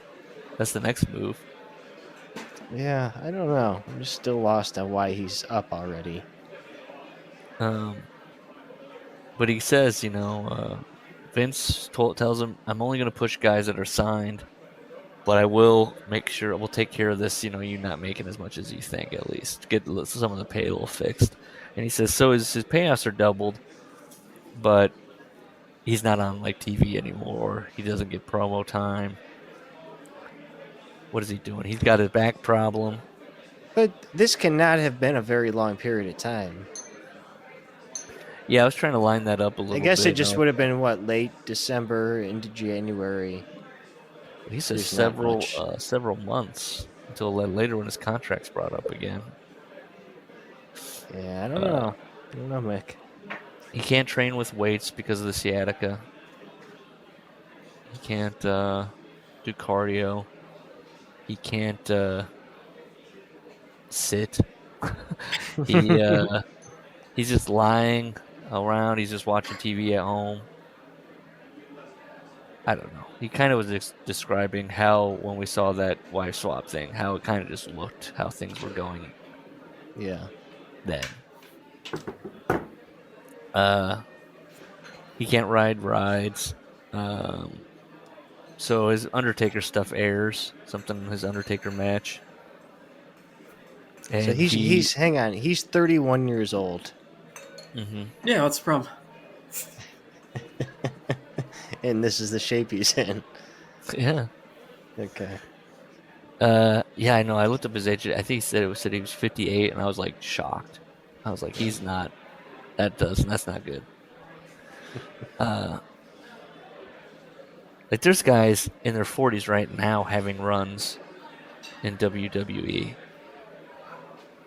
That's in theory. But his Ric age? Flair, well, just 40, mid 40s. So it's okay, 58. I'm just thinking now, if you took a 41-year-old or 40, and then you said, here's a 58-year-old, I don't know how much difference there'd be. But if you took for example, a AJ Styles or a Damian Priest or Finn Balor, and then stood Mick next to him, you'd be like, what happened to that guy? He's only 10, 12 years older. I mean, I don't know. Who's an equivalent? Ric Flair's just got in the ring. It didn't look good at all. Oh, I mean, hang on. Jericho's only 4 years how old's younger than Jericho? 4 years younger than Mick. Oh, Sting's older. Sting's much Sting's older. in there. Is he? He's 60. Is he 64? Sting, yeah, I think so. Steamboat. And I can't believe he hasn't even gone gray yet. It's crazy. It's good genes. He's got the Gene Simmons hair. God, it's so gross. When it gets sweaty and you just see how fucking bald he is. At least he didn't do the Vince thing where you've had gray hair on television for 40 years and then you walk in one day and it's jet black and you have a jet black mustache. And like, what do you think? Like, what goes through your mind? You're on your way to commit alleged sexual assault and you're like, this is everything's looking up. Well, I mean, when you literally get away with everything in your life, I think at that point it doesn't even cross your mind that you just gave the prosecution their biggest piece of evidence, Gus. Yes. Because what you do is you put a big picture of him with the pencil-thin mustache and the black hair, and you say, no one said anything about this. Everybody knew. Right. If no one will say anything about this, what else have we turned a blind eye to? Like, if they're not going to say anything about hair, I mean, how deep does this go? What other crimes are being committed? And then the jury just looks at Vince and then looks at that picture and they're like, oh my God, this guy was just doing whatever he wanted. He was getting away with everything. Then you throw up do-rag Vince. Just no one stopped him. Look, there's so many things. Nobody stopped Vince. Mm-hmm. And then you throw him in jail in a hole. That's right. Lock him up. And then throw Meltzer in there with him. I threw that in for Larry. He wants Meltzer to be jailed so badly. I think Dave is in a prison of his own construction. I like your guys' anti-Meltzerism. I don't like the people who hate him for breaking kayfabe mutants. I like Meltzer. I'm just intrigued by the fact that we live in a world where a Dave Meltzer exists. And he's far out there. He's a character. He's like a Harvey Picard. He's a Harvey Picard type character. He's like a folk legend in a small circle. God. Now I'm picturing who's doing the bio and who's playing him. David Letterman or Dave Meltzer on David Letterman. That's what I'm picturing. And he's laughing, cackling about something. Dave on Dave would have been like a great segment. Who's playing Dave Meltzer in a movie? Miles Teller. That's right.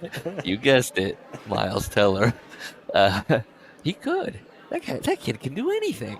I'm just trying to think of an actor that looks like him too. Like Paul Giamatti. Hold on. I know I'm thinking of There's got to be. We can probably take a Dave picture and put it in like celebrity.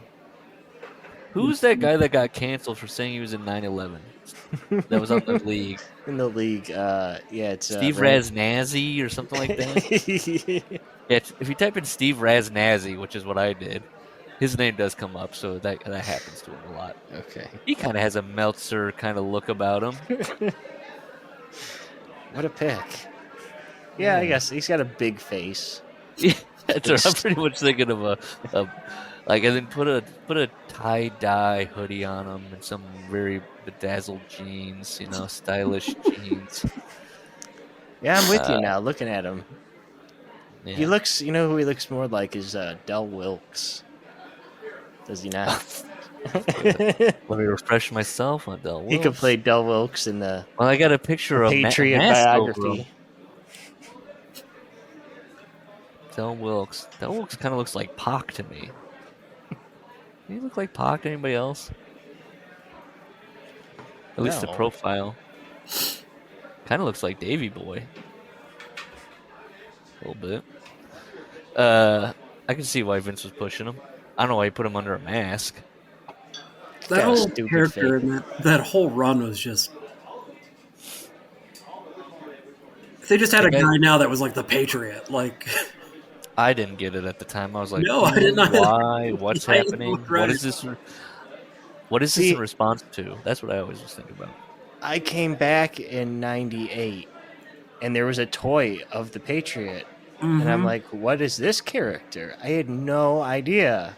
I was blown out that something existed like that in 1997. Just for this weird 3-month run, tears his fucking bicep, and just never wrestles again. I was on his cage match today. Wow. He He never, just not did even like pills. an independent date. Well, Nope. let me look at Didn't he pictures have of him like again. severe drug problems though? Severe drug problem. Doctor shopping, doctor impersonations. I'm looking at this. And then I Puss in think he Boots story. did the circuit on podcasts lately of being sober, if I'm not. I do. Didn't he go on Austin's? He might have, yeah. Asked him how many gimmicks he was taking each day. Del Wilkes, former Gamecocks football star and pro wrestler, dies at 59 Oh, really? of a massive heart attack. Oh, rip. This is him at his car business in Colombia. Very professional photo. His car dealership, car sales business. Yes, he was on Austin's show. And on Sean Mooney's show. He'd worked for the past 16 years as a car salesman. Okay. So I went from sales to sales. Yeah. He regaled people with the stories of his time as a pro wrestler. Well, he's going to. He says that he wants to be in. He wants to be in a different tax bracket than Mark Merrill. Mark Merrill just in these chapters we read, these 50 pages, just takes a beating from Mick about pay. Yeah. And he goes to Disney World, and he sees, coincidentally, he sees Scott Taylor there, who he says may be even a bigger Disney nerd than me. So they're the beginnings of a Disney adult. I didn't know that those existed back then, but Yeah. they do now, and there are many wrestlers who are Disney adults. And Larry, Listen, I used to be, I can't say I am anymore. I used to be like a theme park roller coaster guy. Okay. or were you a Disney adult? That's too sick for me. Yeah. I'm fine with people liking amusement parks. When the people are going and making it a little bit of their personality that they go to Disney World frequently or Disneyland. I know I spent a chunk of the pandemic. There were people that were going back to when the parks reopened. And they would live stream because that was their gimmick. They'd go on YouTube. It was like a community of people that live stream going to the park all the time. And I would go on their live streams and harass them with other people, and then they didn't get blocked about it. Like, what are you doing? What are you doing? Because the thing at first was the cast members, what do you call them, have to wear masks. But please, as a customer, we would like you to, particularly inside. And then, of course, these people are filming themselves, and they're older ladies or whatever, groups of these older women, and they're like, nah. And I'm like, you're the worst kind of person, sending those kind of messages. Like, is this really worth it to hog down this, Mickey ice cream treat? Did you really miss this in your life? I got a Dole Whip. And then you get blocked, you put in a new name, you get back on the live stream. Anybody else do that? I gotta say, no. No. I don't. To be honest, I could not follow that one. But I'll just say, in dealing with two different fringe groups, wrestling fans and roller coaster fans, roller coaster fans are lower on the list. Okay. Wow. Okay. That's all. I think the people that get like all into like, oh, I wear the mouse ears and like, oh, look at me, I'm dressed up like Goofy. Yeah. That guy, that is a sick freak. If a guy's like, I'm dressed up like Goofy. Like, I just love the magic. Like, There's somebody out there who, as an adult, their favorite movie is the Goofy movie, and that person needs to be corralled, and they need to be locked up with Vince. Right to Dave Meltzer and Vince McMahon. That's a well-remembered movie. Not by me, but Yeah. But many others are saying. yeah. So I feel like it's people slightly younger than us, though. I don't know. Sometimes I don't know. But I can have a hard time judging my own age. Okay. I don't know how old I am half the time. So sometimes I'm talking to. I'm that guy. I feel that's like we talking had just missed out on thinking that would have been interesting. What's it? I mean, it's a family of Age-wise. dogs. Age-wise, though. I don't know. It was... I guess. I like, don't know if I was really ever even a Disney kid. Yeah. I liked like Marvel and the X-Men and this stupid sport, quote unquote. Yeah, I always kind of thought Disney was just kind of cheesy. I was more into the Nickelodeon stuff. See, and I felt Nickelodeon was for other kids. I was like, I don't know if this stuff is for me. I was like concerned about. I grew up kind of white trash, so that might be. I didn't know who Doug was for. I was like, I don't even know who this is for. Yeah, I love Doug. I went as Doug for Halloween this year. I was focusing on stuff like, why is his friend blue? Like, what does blue mean? Oh, you know what it means. Come on. I don't know what it meant. Skeeter? It could be anybody. Or was it Scooter? It was Skeeter, right? Skeeter, yeah. Skeeter.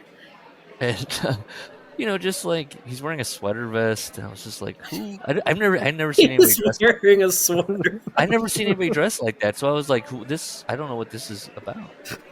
I would watch them, but I was just like, I don't know what's going on. But I spend a lot of my time saying. The Doug story was too confusing. It was not enough Was the dog storylines. smart? That's a good question. I wouldn't say like. What was the level of consciousness on that animal? Could a Three? Doug's dog pass the mirror test? What are we talking about? I don't know. I just Doug. Doug. Cartoon. You know what it was? My brain Doug. probably couldn't compute a cartoon that was probably geared towards not kids, but also not teenagers. And so it's in this middling area. Yeah, and like we're basically this. I think we're the same age. Like, I thought I was in the middling era, or maybe you were super mature. I doubt that. Although I do remember thinking with South Park, and everybody's talking about South Park the next day, I was like, oh god, this is going to be Beavis and Butthead again. Like, where it's filthy, and so all these kids, I'm going to have to hear this ad nauseum about... I thought Beavis and Butthead was annoying too. Well, it's the teenagers that I was around, they picked the most vulgar thing of it, and then that's what's making them cackle, just the vulgarity of it. Right, not like the satire. Well, I spent so many evenings watching Simpsons syndicated. That was probably my biggest go-to. Yeah. Too. So that was always making me laugh. When I first watched South Park, I was like, I don't get it. So a probe went up his ass. Okay. All right. I don't know. I mean, I like it fine now. It's okay. It grew as a show. Can we say that? Is that acknowledged? It was a bad show and it got better. It found its voice. So this is clearly a rib on Mick, right? That This storyline with Sable. that they call him up and they're like, hey, we're ready to do a program with you. And it's going to be with Mark Merrow, the guy that you won't shut the fuck up about. I promise. If he's talking this much about in the book, it's definitely to fuck. He's saying in the locker like how much he can't stand the guy, and which again he never goes into. All we ever get is he was at one point a friend of mine. Is this what happened? Do you think he was doing his thing where he's jumping backwards and forwards? Is this what happened? That Mark caught wind that he kept bitching about his pay, kept comparing him to Mark, and then he doesn't want to do this program with him, and Mark's like, what the fuck is your problem? I'm sorry I don't throw myself up. I didn't look. Was Mark Merrow on that WrestleMania card? Because Mick kind of cost me a lot of fucking money. Like, that's a pretty substantial payday. Was Mark... He wasn't on that show. He just wasn't on it? Nope. What was he even doing? He hadn't moved. He might have been coming back from injury. I remember he fucked up his knee not long after debuting. Is Mark Merrow suspect? And could we get Mark Merrow on? Mark Merrow is suspect. Depends we answer that question. Look at him. Oh man, my brain is fried. Go watch that fucking speech in that high school. Oh, fuck. I'm fried because I'm typing in is Mark Marrow suspect into Google, which that doesn't mean anything. I'm trying to type in Mark Marrow. He looks just like Little Richard. He's 63 years old, so he could have a run in him at an AEW. He could be the new Sting. When's Mark Marrow getting his flowers? Oh shit, he has a book that we have to read now? Oh no. Oh man, How to be the happiest person on the planet. Oh fuck me. we got to do it. Yeah, that's. Hell yeah. Hang on, hang on. Do we get the interview first? Hold on, should we stop? talking about Mark Marrow? Yes.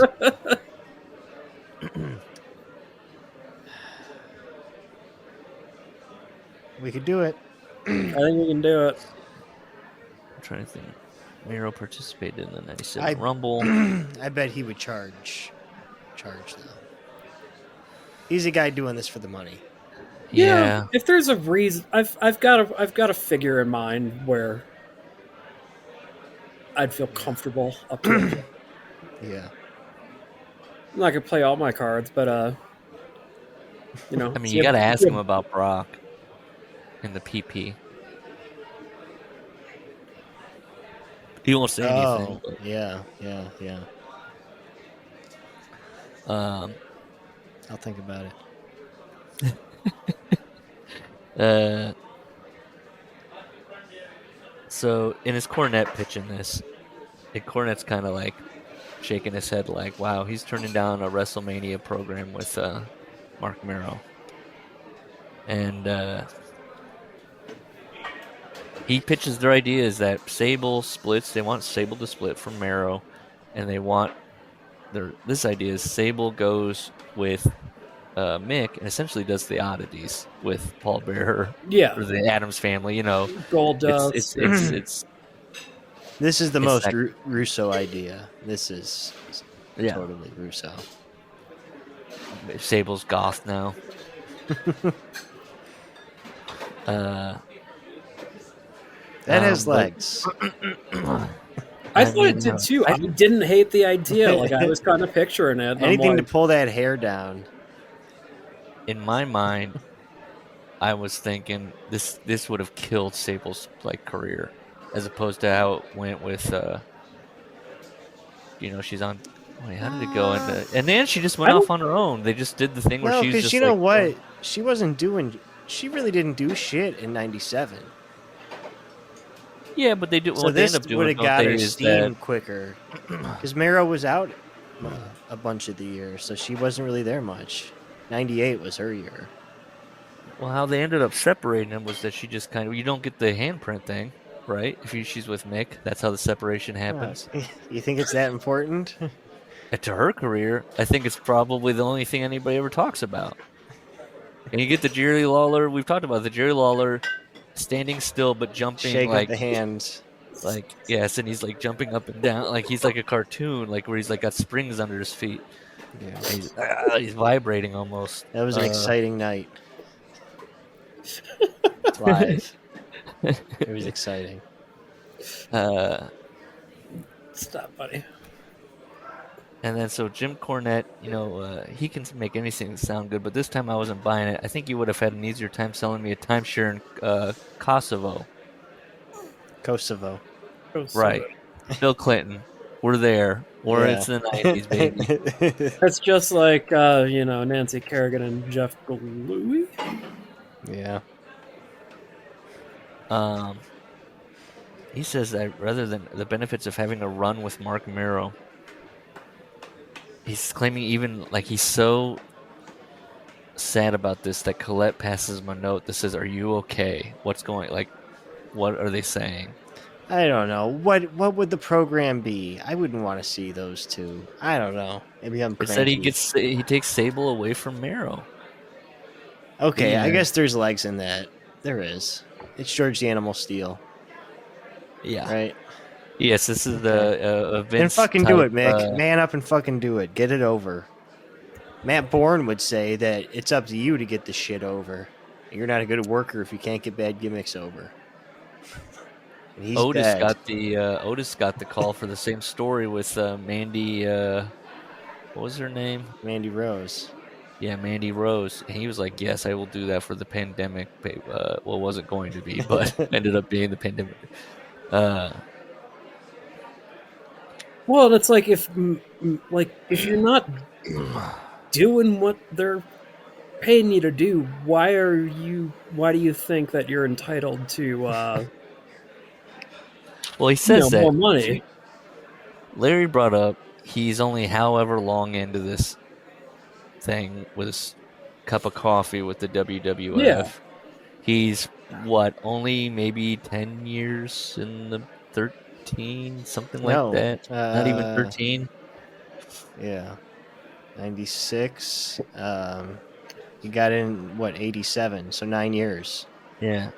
So Corny's laughing. He goes, Jesus Christ, Cactus, why don't you say what you mean? What don't you like about it? And Mick Foley says, he's got real serious because he's thinking a lot about his career, about his future, and how much he hates Mark Miro. He doesn't put that in there, but and he does the whole thing. He's told everybody since like year 3 of being in the business, I've taken a lot of bumps, taken a lot of severe damage. But then he says, if I'm going to retire, I want to go out on top. And I was like, what? What? Give me the belt. Jimmy was taking a swing, dude. Jimmy was temporarily speechless, which is encouraged. I mean, that's ballsy. Like he's kind of out of line, I would say, at this point. And then he says, if this is the only deal they have for me for WrestleMania, just don't even put me on the card. Which is just like, this is crazy. It can't just be the lawsuit fueling his writing of Sable's lawsuit. There's something. I think that's part of it. It could be part of it, but like the amount that he buries Mark Miro. Well, then, okay, so I underlined this here. For me, a Mankind Miro matchup with Rena in my corner would not have been the best. There's just something to me. This is all speculation. I don't know. We'd have to ask him. Colette, Sable. Do you think he was creepy to Sable? Okay, I remember this. Yeah, I remember this from a magazine in probably 1999, 2000. Don't ask me why. And it's having the guys pick who did they like better, Sable or Sonny. And Mick picked Sonny and kind of threw shade on Sable even way back then when she was still with the company.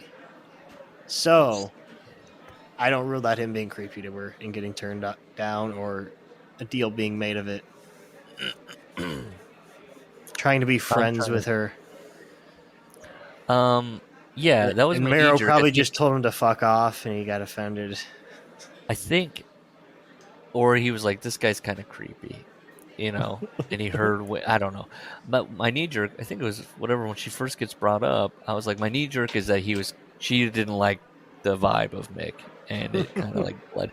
And he probably thought, well, she looks kind of like she's in that typeset of my wife, maybe they could be friends. I don't know. Something's not lining up with me. Like Colette, and then him, and then the bile that he has for Mark Miro. And it just seems like Sable just gets some of that. He doesn't really go too hard into her. Just mostly it's Miro. I bet Mick thought he was just being a nice guy, likes to chat to everybody. It's just a family back there, and she took it the wrong way. Larry? Were we being parasocial when we speculate about this? I think we talked about it. Sable has the vibe that if Mick is, I'm picturing Mick being nice to her, and then Sable just kind of being polite, trying to be polite, but you can see she's not having it. Yeah, and she's not a nice person. Mick's doesn't like that. It's not. He's not. He wants it to be a genuine. He wants friendship. He doesn't want to feel like a creep. He wants to know why she thinks he's a creep. And then Mark Miro's over there making money for looking like little Richard. What if Colette's like, Mark Miro's making that much money and this is all you're worth? This is what you're good for? Lord. But Mark Merrill, also, all this, it's like that thing where he's talked about other wrestlers making more money, and he's like, well, I should be making more. I'm the one throwing myself on cement. You don't have to do that. Correct. No, again, no one has ever asked you to throw yourself on cement. Why are you mad at Mark Merrill for not throwing himself on cement? No one asked you to go to Puerto Rico to buy that swing set. So he does. He says, I talked to Mark because I wanted him to hear it from me. Because probably he's already heard other things. Yeah. Which is funny because probably if Mick didn't say anything, they would just say, they would just make something up. We have another idea for you. If he was even brought in on those discussions. Yeah. So Mick's almost making it a point to be like, hey, I told them no for Mania. I didn't like him. I told him so. He was actually fine with my decision. Like I've tried to say earlier, I don't dislike. He gets Mark paid Merrill. either way, so why does he care? I don't dislike Mark Merrill, but I can't understate just how much it bothered me. We know that he was bringing in more money than I was. So he gets asked, so who do you... They could bring him into a meeting. He keeps saying they keep gently ribbing him, which is them kind of half mocking him for having balls. Look at this guy here. He doesn't want to do a program with Miro, huh? Yeah. Doesn't care. He doesn't work Mania. Doesn't want to be on Mania. Said he didn't want to be on Mania if he had to work with Miro. Which this is probably also painting Miro as such a loser. And that Mick Foley is the one saying, nah, dog. He's probably responsible for Vince losing faith in him. This guy. Fuck. If Mick Foley thinks you're a fucking joke, you're a joke. I mean, so he pitches Vader. He's like, nothing's happening with Vader. And Vince seemed genuinely impressed. I like it, Mick, but let's not go into this thing, which could be huge, based solely on your past history with another company. Let's create our own history. I mean, I agree with that. Like, how many people realistically would have known about, the Cactus Jack Vader series? I like that Vince's idea is his go-to. You're going to be a tag team, and then you're going to split up. And that's how we get to Mania. Yeah. And although it never did lead to a feud of any type, it made for good television with me and Leon. Yeah, I mean, what did he think that was going to happen in 2 months? Tag and then split up and then be it such a blood feud? You can't do that in 2 months. Yeah, no. He gets to have his Mania match with Owen Hart and Bulldog, and a little bit of my pride. He goes to Francois Petit. Yeah, that hack. The goofy guy with the ponytail. He re-explains him, he fully explained him and introduced him. Yeah, that's earlier what I in was the thinking. book. I was like, wait a minute. Didn't we already talk about this guy? Yeah. Again, the editor is asleep at the wheel here.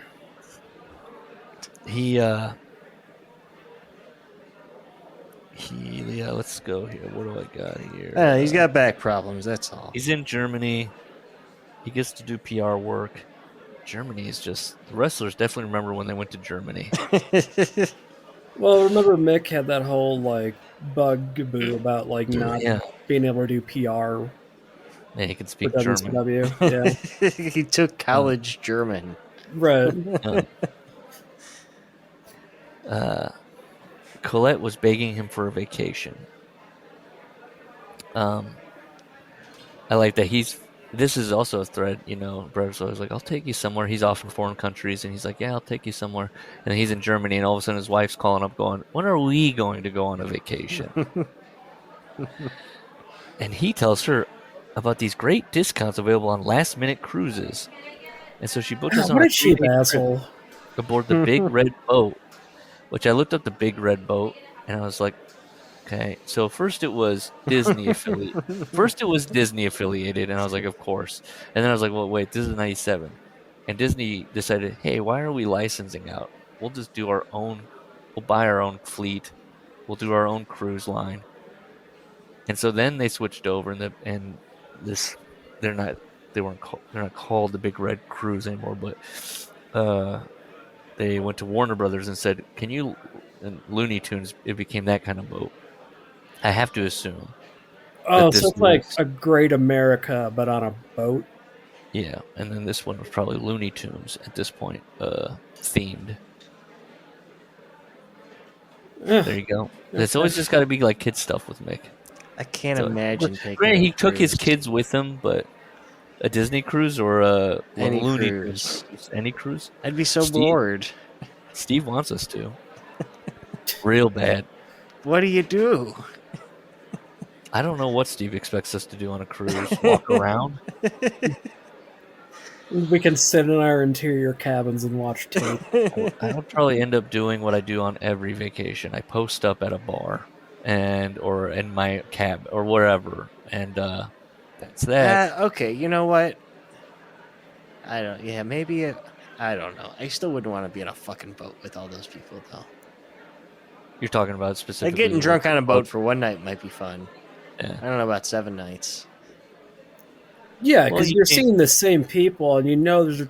Oh, man, my anxiety is going through the fucking roof right now. Like, you know what I mean? Like, you meet that guy on, like, night 2 that, like, you don't want to be friendly with, but, you know, you can't be an asshole. And, like, he's just with you for the rest of the trip, like... And you're like, Wendy, I know you like darts. We'll got the circle and we got the circle needle. We'll put it on the bar. Yeah, we'll put it on the bar. We'll ask him, you got darts on here on the TV?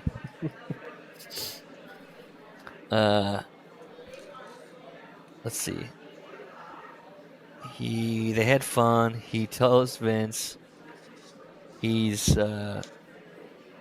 hurt and he needs time off. Wants time off, yeah. And he's worried about the MRI because one time he had an MRI and he got claustrophobic and he panicked.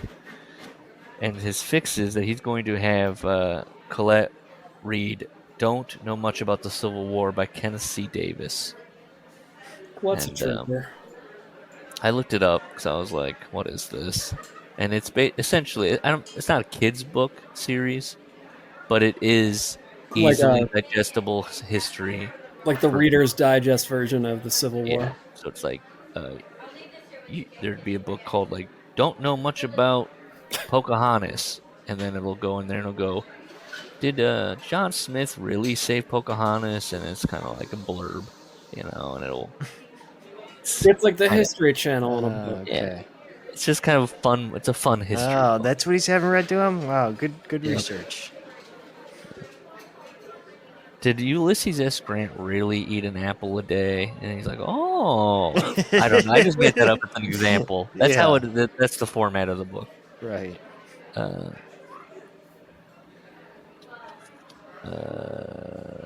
I don't have anything. He acts like he's pretty familiar with X-rays, but he doesn't know enough to know that like his bones should be white.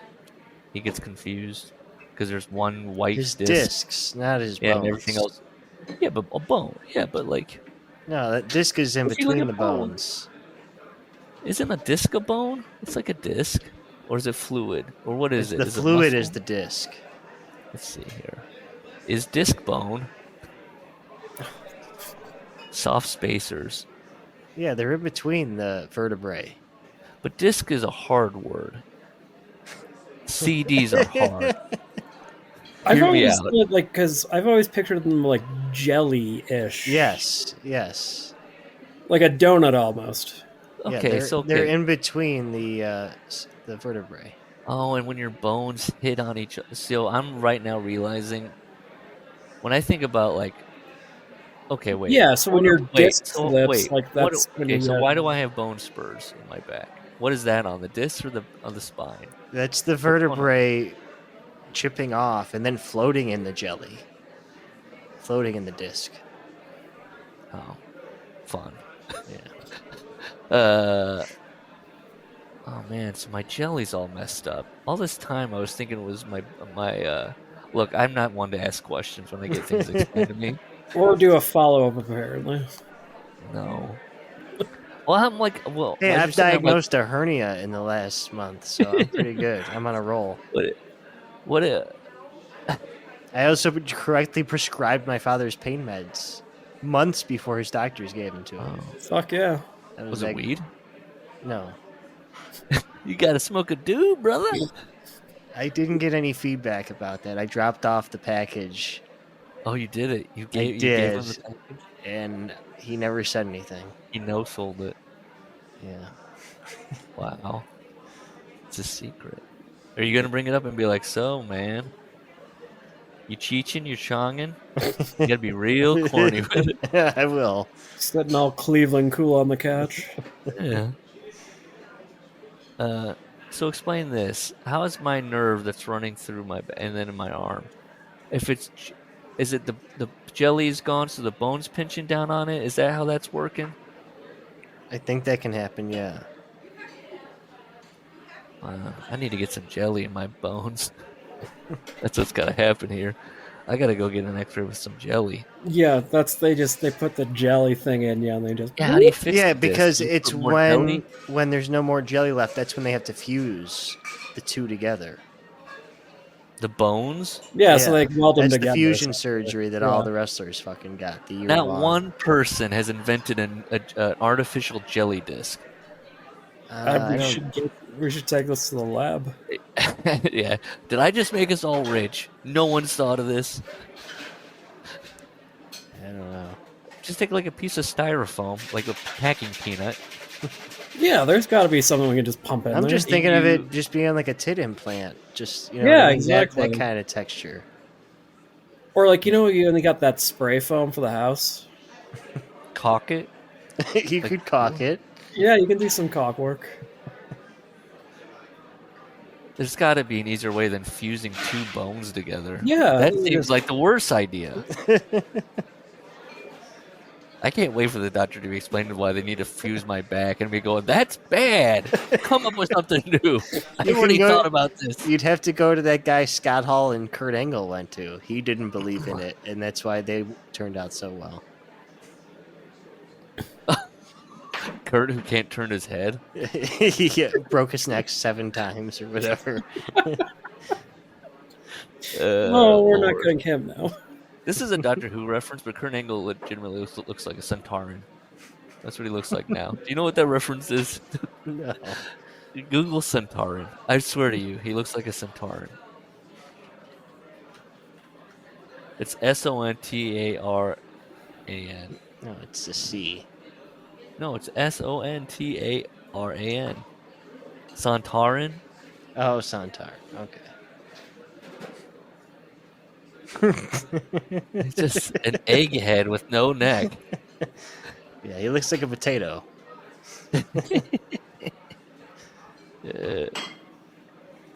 Well, Scott Hall was moving around well, so it must have worked for him. Oh, yeah. Yeah. He could do this. He was doing the slide. All I'll do is I'll point the doctor to this episode and be like, I had some ideas. Just listen to the whole thing. It's about an hour 51 in. Yeah, we'll start telling our doctors that they need to listen to the. Look, we discussed some things that All right. I mean, We're almost done here.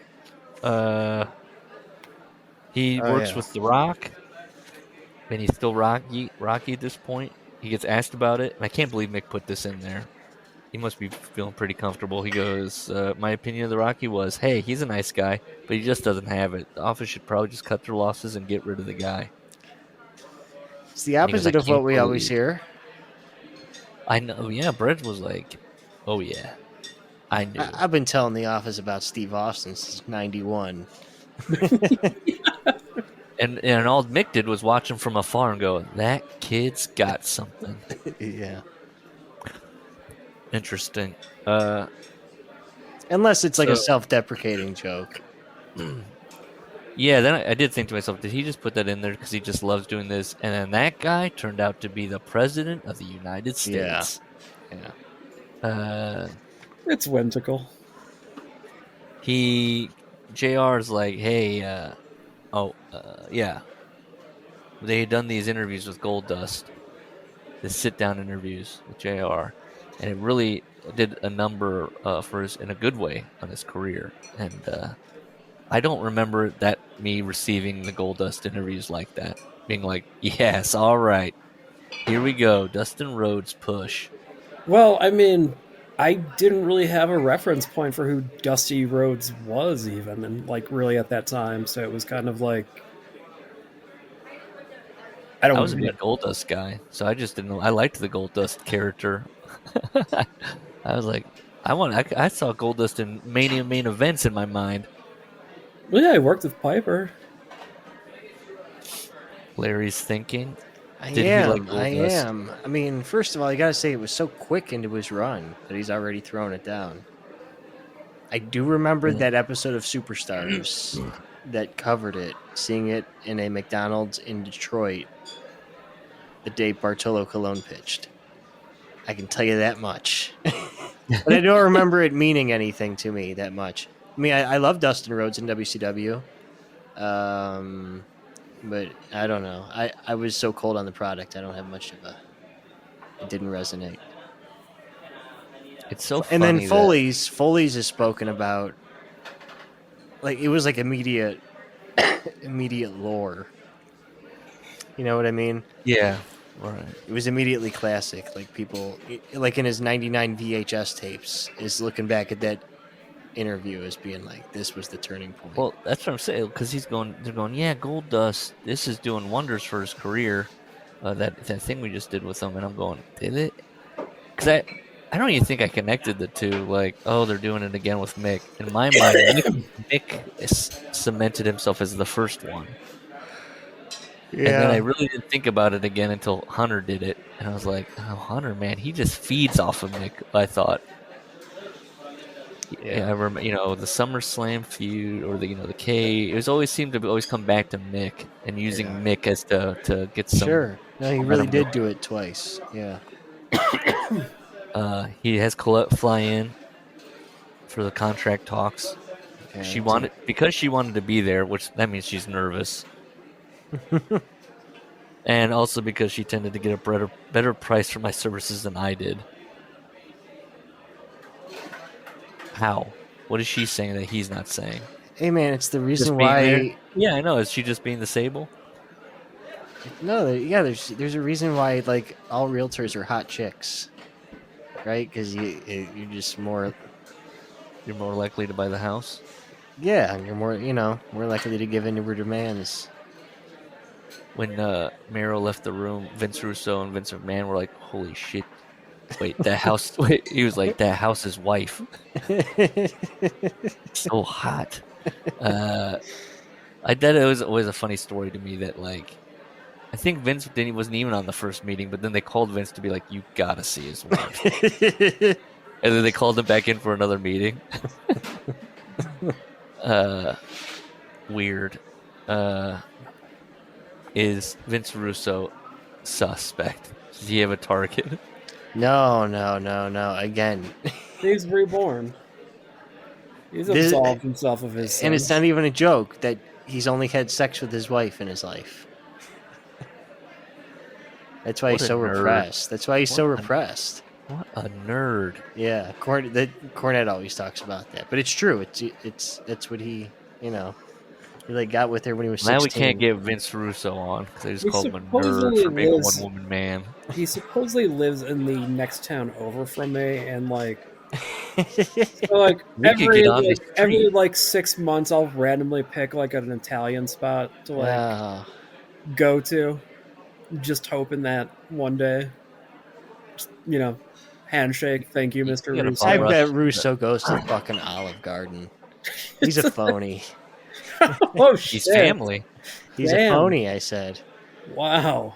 Why go to Olive Garden when he probably bought the little cheese grater thing for himself and he's cranking on that song? So you can get an on the street interview with him. If we ever cross paths, absolutely. He hasn't had thoughts about the Vince McMahon thing. I haven't seen anything. Or he still thinks he might get a job there. Yeah. Let's see. Hold on. I'm looking at his Twitter. It has Mark Madden. Oh my God. 7 hours ago. Are you ready?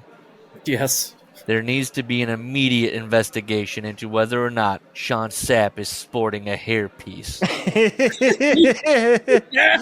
Those are the Get his serious ass. questions. Get his ass.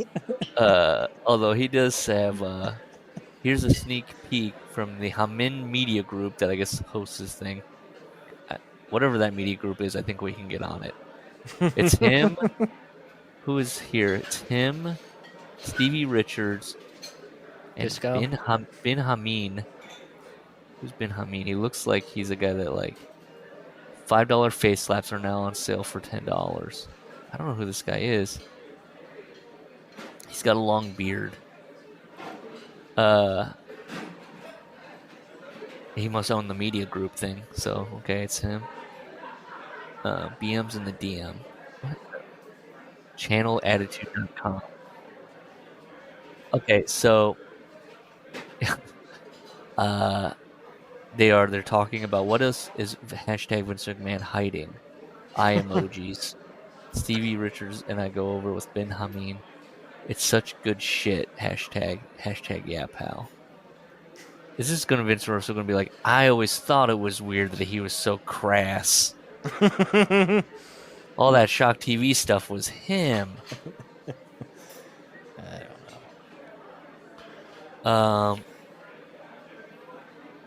Although, hang on. If you listen to Corny, he says Russo and McMahon would be the two in the fucking meetings going on and on about Sable's cotton panties. So, he But might is discuss. Russo just on like YouTube. enough of like a snake to just like, yeah, bro, like, I'm not trying to absolve him. They all suck. I'm listening to a clip from some 1 day ago. Of what? Here, I'll share this. How do I share? God damn it. I don't realize that it's a tab that I'm supposed to be looking at. Do I click at present? Share screen. There we go. Share. Can you hear it?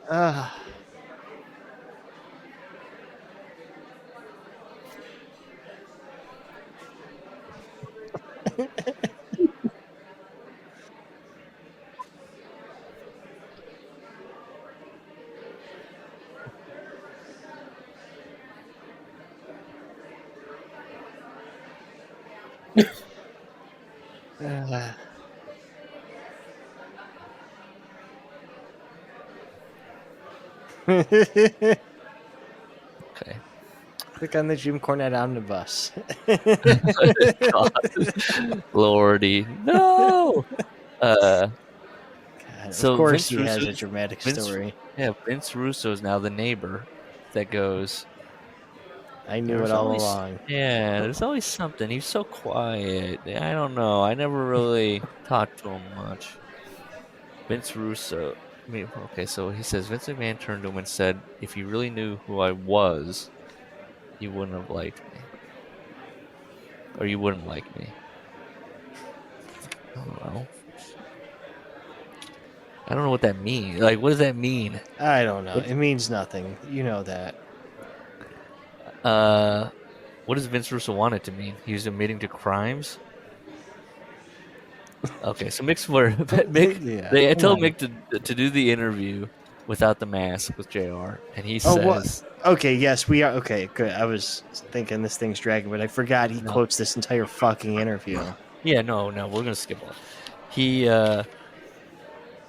says, "I actually like the mask by this point and would wear it for several hours prior to a match." What? Why does he keep doing stuff? No one's asking him. Like, why?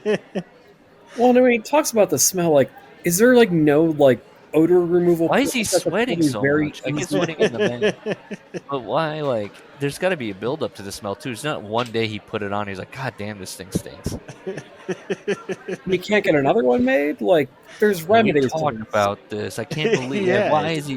why is he wearing the same He's wearing it one? in the hotel in Cleveland, the Days Inn, looking out at the porno strip and just Several really hours. soaking it in. Imagine trying to have a conversation with this guy. He's wearing this stupid mask. He's got dried blood in his hair because he can't wash it. Yeah. He's like, "Hey, did you hear what I said about Al? I said he sucked my." It's like, what are we? What's happening? What's going on? Vince raised an eyebrow. Vince thinks Mick is goofy. That deviant. He says they start filming, and he said, "I said something I thought was inappropriate, and I asked if we could do the question over." Vince, he loves something inappropriate. He said he's just watching for the wings. He goes, "This is absolutely captivating." God. And I consider this interview to be on the list of the 3 best things I'd ever done. So we've got Sean. He lists that as his career highlight. Mm-hmm. This, and I'm guessing Hell in a Cell goes down at 3, regrettably. Yeah. It's not his Ric Flair feud in TNA.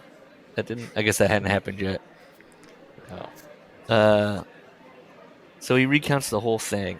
And all I really know is that Mick was so lucky that Vince didn't really seize on the eating worms thing. I was going back and thinking about it. I'm now shocked that Mick was never made to eat worms, like get laid out in an angle and then somebody shoves worms in his mouth. Or I was thinking of like the whole like Tommy Dreamer thing when like it was just him doing gross shit. Like, yeah. Yeah. I mean, there's so many. It's like Moxley did that interview. He's like, if you say fucking word 1 about some stupid prop or something, you better believe you're going to be carrying that prop for like the next 4 weeks, or might even become part of your character. Like, do not ever let Vince put any. You got to be very careful about what words you use around Vince in promos. So fixate on something, and soon you'll be whacking people with a plunger. This was all during when he was talking about enemas, and Vince was having him do promos about enemas, and he wanted him to wear like a gas mask to the ring, and he wanted him to. Why isn't that not? That was better Moxley? than what he is now. Why don't you suck on that? Oh no, come on. Well, Hot dog cart, way better. No, come on now. I'm not happy unless John Moxley bleeds a pint. But I'm just being provocative. Now I'm just what's out. This is Moxley said, and he said he will never say, but he said one of the last straws with Vince is that Vince wanted him to cut a line on Roman's leukemia. And he even in his book he says, I'm not gonna write it. It's like he makes him sick. He really he was like loathing that it was even like brought up as a line to even put it into wrestling. And hey, gloves are off now, Mox. What was that line? Sure. What did Vince think was so heat getting about Roman's leukemia?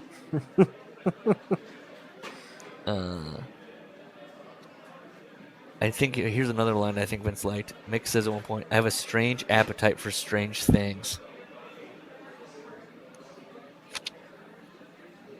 That's it. He texts me. Oh boy, you're gonna hate me then now because oh Lord, is this almost over? He says he gets a raise. He signs a contract. Yeah. Oh, did you look up the second string shortstop for the Seattle I did. Mariners? Yes. Oh, thank God. In 1998. There's Alvar Espinoza. Oh, really? Okay, I have a signed baseball of him. How about that? And you know what he hit? He only had also there were other backup infielders, but he had the most at bats, so I picked him. Okay. And this was his last year in baseball. This was it for him. And I looked up. Nobody had his 98. The last salary that was listed in the almanac, or it was 400,000. I don't know. You think Mick was making 400,000? By the way, he hit 181. So Mick, on a joke, was crazy close. Or maybe he just looked at the paper one day and was like, it's seared in his mind. 187. I bet that 400K is probably an accurate number. He was a fan Because favorite. Mick said like, it was enough to be comfortable, and it was enough, if he invested wisely. He played with the Indians. 1, 2, 3, 4, 5, 6. However, let's see. Where's his service? That might have been his arbitration years. He was signed. I don't know. I saw that he was signed as a free agent. He wasn't making over $1 million. No, he wasn't making. I'm thinking of less. I think Mick is making less than 400,000. The last salary I could find for Espinoza was. Yeah, I don't think Mick's making 400,000 either. Business still isn't hot. You know what I mean? So, I like that also Mick is getting he was pretty flat out about like, I was making $150,000 here, whatever he was saying, or I was making $3,000 a pop here. As we get closer to the present, Mick is becoming more quiet about what exactly the number is. Yeah. They were in a match in Bangor, Maine with author Stephen King in attendance. Wow. And he talks about Dewey. And Dewey's always in on the action, his son, expertly offering theories and predictions of the mad action. And most of the time, the theories and predictions are right on the money. He's just like that Hart kid. Which Hart son was the one that was making the making all the predictions? Blade said it stunk, but there was one of Brett's brothers. Which Brett brother was the one that was like a booking wunderkind, but then never actually got the book? Was it Ross? I don't remember Ross doing anything, so. I remember at some point in the book, he's talking about how, like, one of his younger brothers at a young age was always like, Dad, I've got some angles. Why don't you stop doing the ball shots? And Brett was like, yeah, and he was always, like, pretty in tune with the business and this and that. But then he never got, I think we expected him to get the book, and he never did. It wasn't Bruce. Bruce wasn't the wonder kid. No. So he gets an underground heavy metal magazine, and he sees somebody's wearing his shirt, and he's like, "That's cool." And then he looks closer, and the guy says, he claims the musician had his penis pulled out and was stroking it on stage. Which that's pretty funny. But yeah, could you imagine though? Like, should be thrilled. You've got like that T-shirt as a representation of like you as a person, and then like you're just like, oh, it's just he's got it out. I just can't picture this guy doing it if he's like headbanging and stuff. What kind of magazine's printing that?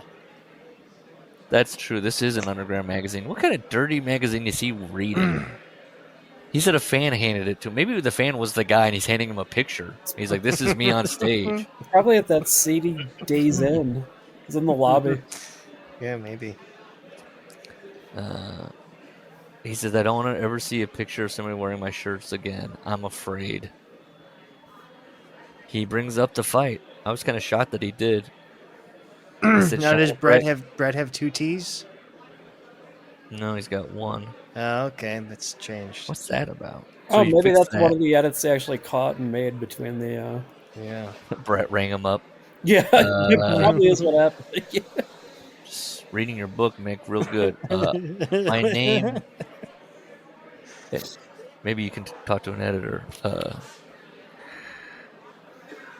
I like this line. Sean lost his interest as a result of the backstage beating. That's Mick's take. Sean lost interest after getting his ass kicked. Well, okay. It's left a void. So then, soon after, he goes through him and Stone Cold tagging, and Vince calls him up and goes, "Hey, dude, love, what do you think?" And Mick goes, "For the next pay-per-view?" And he goes, "No, from now on." This is what I was talking about. Vince was like this clown. I'm gonna dress him up like a clown. I'm gonna make him dance like a clown. Is there a there's a Beyond the Mat clip, isn't there, of Mick doing the strut and Vince doing like this? Yeah. Vince was adamant, but his voice was softer now, actually soothing. Mick, I'm not saying we can't ever go back to Mankind, but I just love the whole Dude Love story. And I know our fans will love it too. It's such a great PR story. Regis and Kathy Lee would love something like this. He's right. Well, Regis and Kathy are notorious backyard wrestling fans.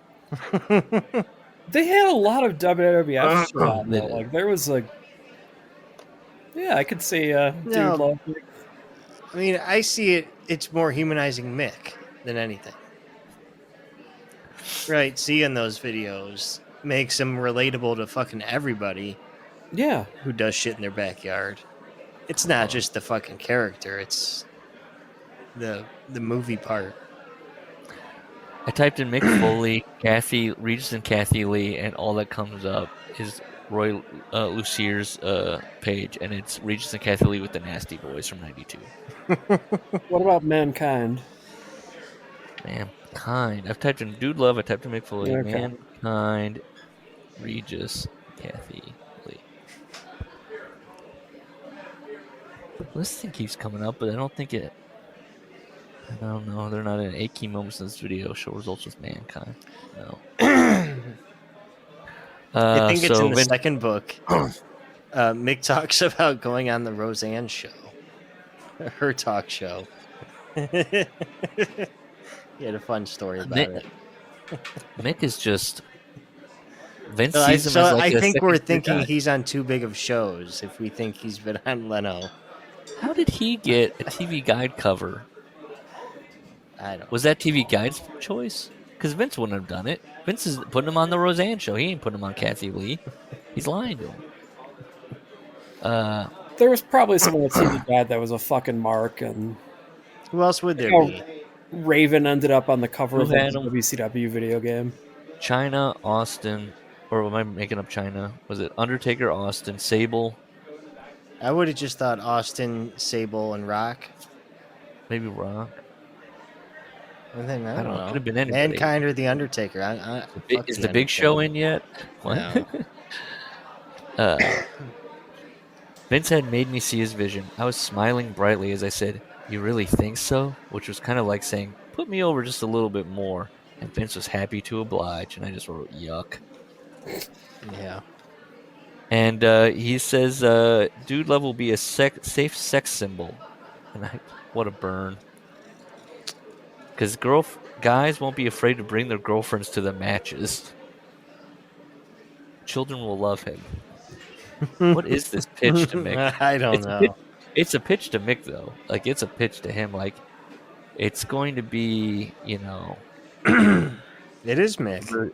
That is Mick. That's how he gets all these weird friendships with the women. Because he's non-threatening. Yes. Which is always great when Mick's going, "I'm non-threatening." I'm non-threatening. And then Sable feels threatened, and now we see where that went.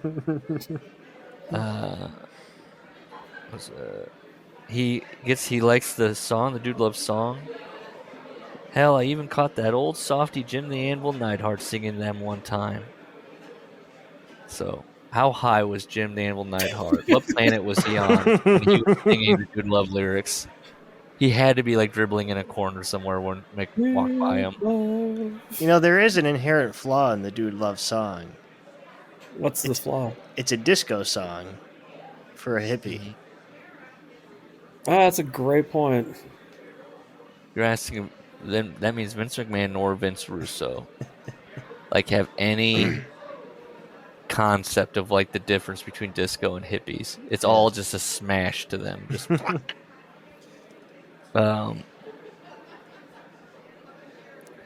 believe it or not, that's a theme of ours. Everybody goes, believe it or not, I have a platinum album in the closet for Dude Love on the World Wrestling Entertainment The Music Volume 3 CD. Man, if I had a platinum record, I don't care how I got it, that shit's gonna be fucking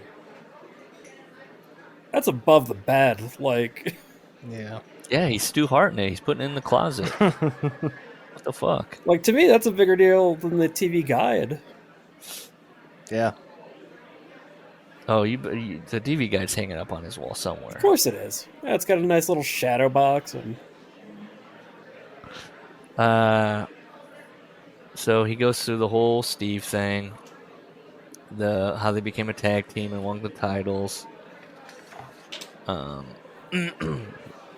Vince tells him the dude makes people feel good about themselves, which is something Ronda Rousey said Vince told her once, and she kind of, at the time she was, but now she's kind of like, ugh.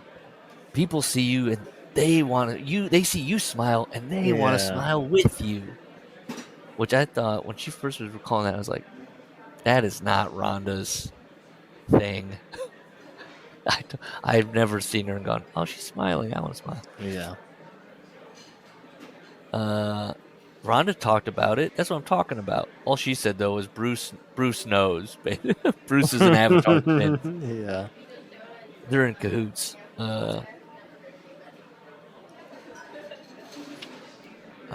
He talks about Joni Lawler.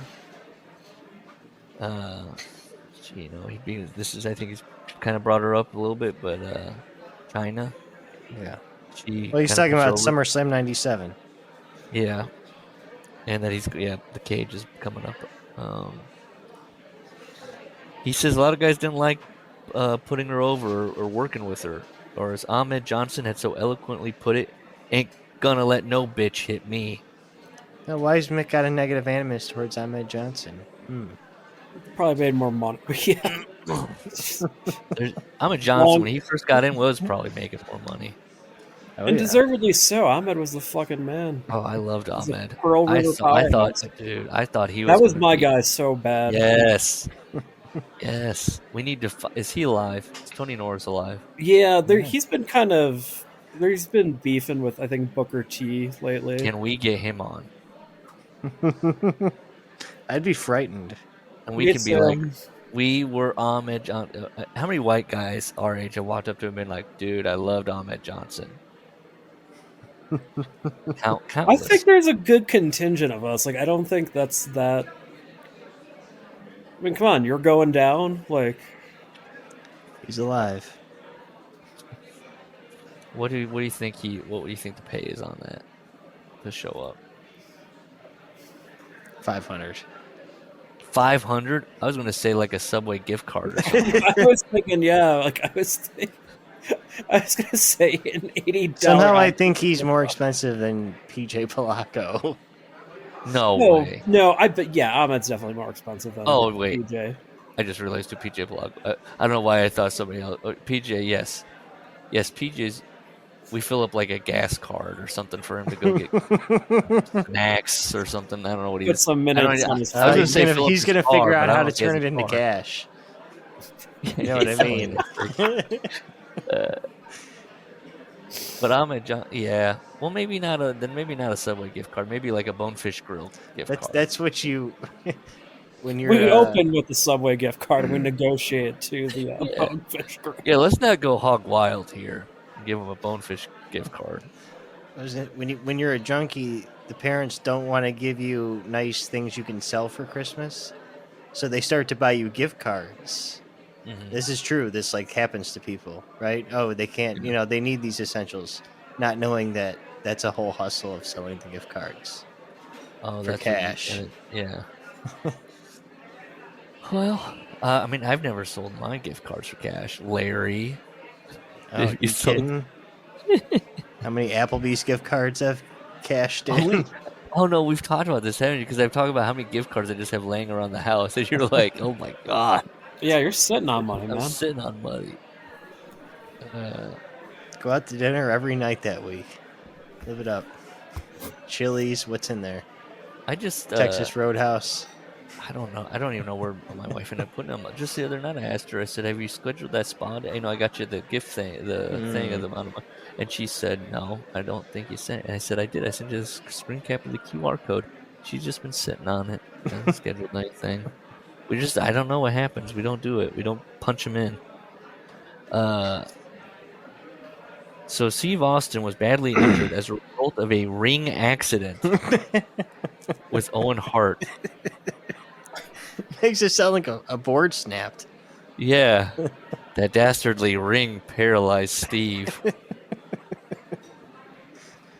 Yeah, Which is so funny that the way Brett's recollection from Owen, accordingly, was that Owen, throughout the day, was it Steve? He says Steve's version, right? The Steve keeps asking Owen, "Are you going to sit down?" That's Steve's version. That's Steve's version. He Yeah. keeps asking, "Are you going to sit down?" Remember, Martha Hart's version is that Steve already had a bad neck and was using this as an excuse. Or maybe Diana. No, I don't think so. I think it was Martha. It was Martha. I mean, as a pile driver, that's a 50-50. I mean, it's yes. The way he did it's insane. Yeah, the inverted yes, driver is just, and then he like leapt too, right? Like it wasn't he leapt, he spun, he specifically did put like a his head 360 like Zangief like Street Fighter bullshit. I feel like Austin has said, yeah, then he also realized his head was too. He was like, oh shit. Yeah. But like, have you guys like? I don't even remember Owen doing that move. Yeah, he just busted it out. Yeah, he busted it out for Steve with the bad neck. What's that you say? You got a bad neck? I mean, Brett, even a straight pile driver really wasn't that common. Like a little tinfoil on my head. Brett goes to Owen and goes, "This guy's gunning for my spot, man." Okay, get out of here. I can't have it. He's too much momentum. Runaway freight train over here. Shoot! You're gonna do. Yeah. He's got a bad neck. I want you to jump up as high as you can. Yeah, inverted pile driver. If you can throw in a 180, just fucking drive that dude. No one will suspect you because you're such a nice guy.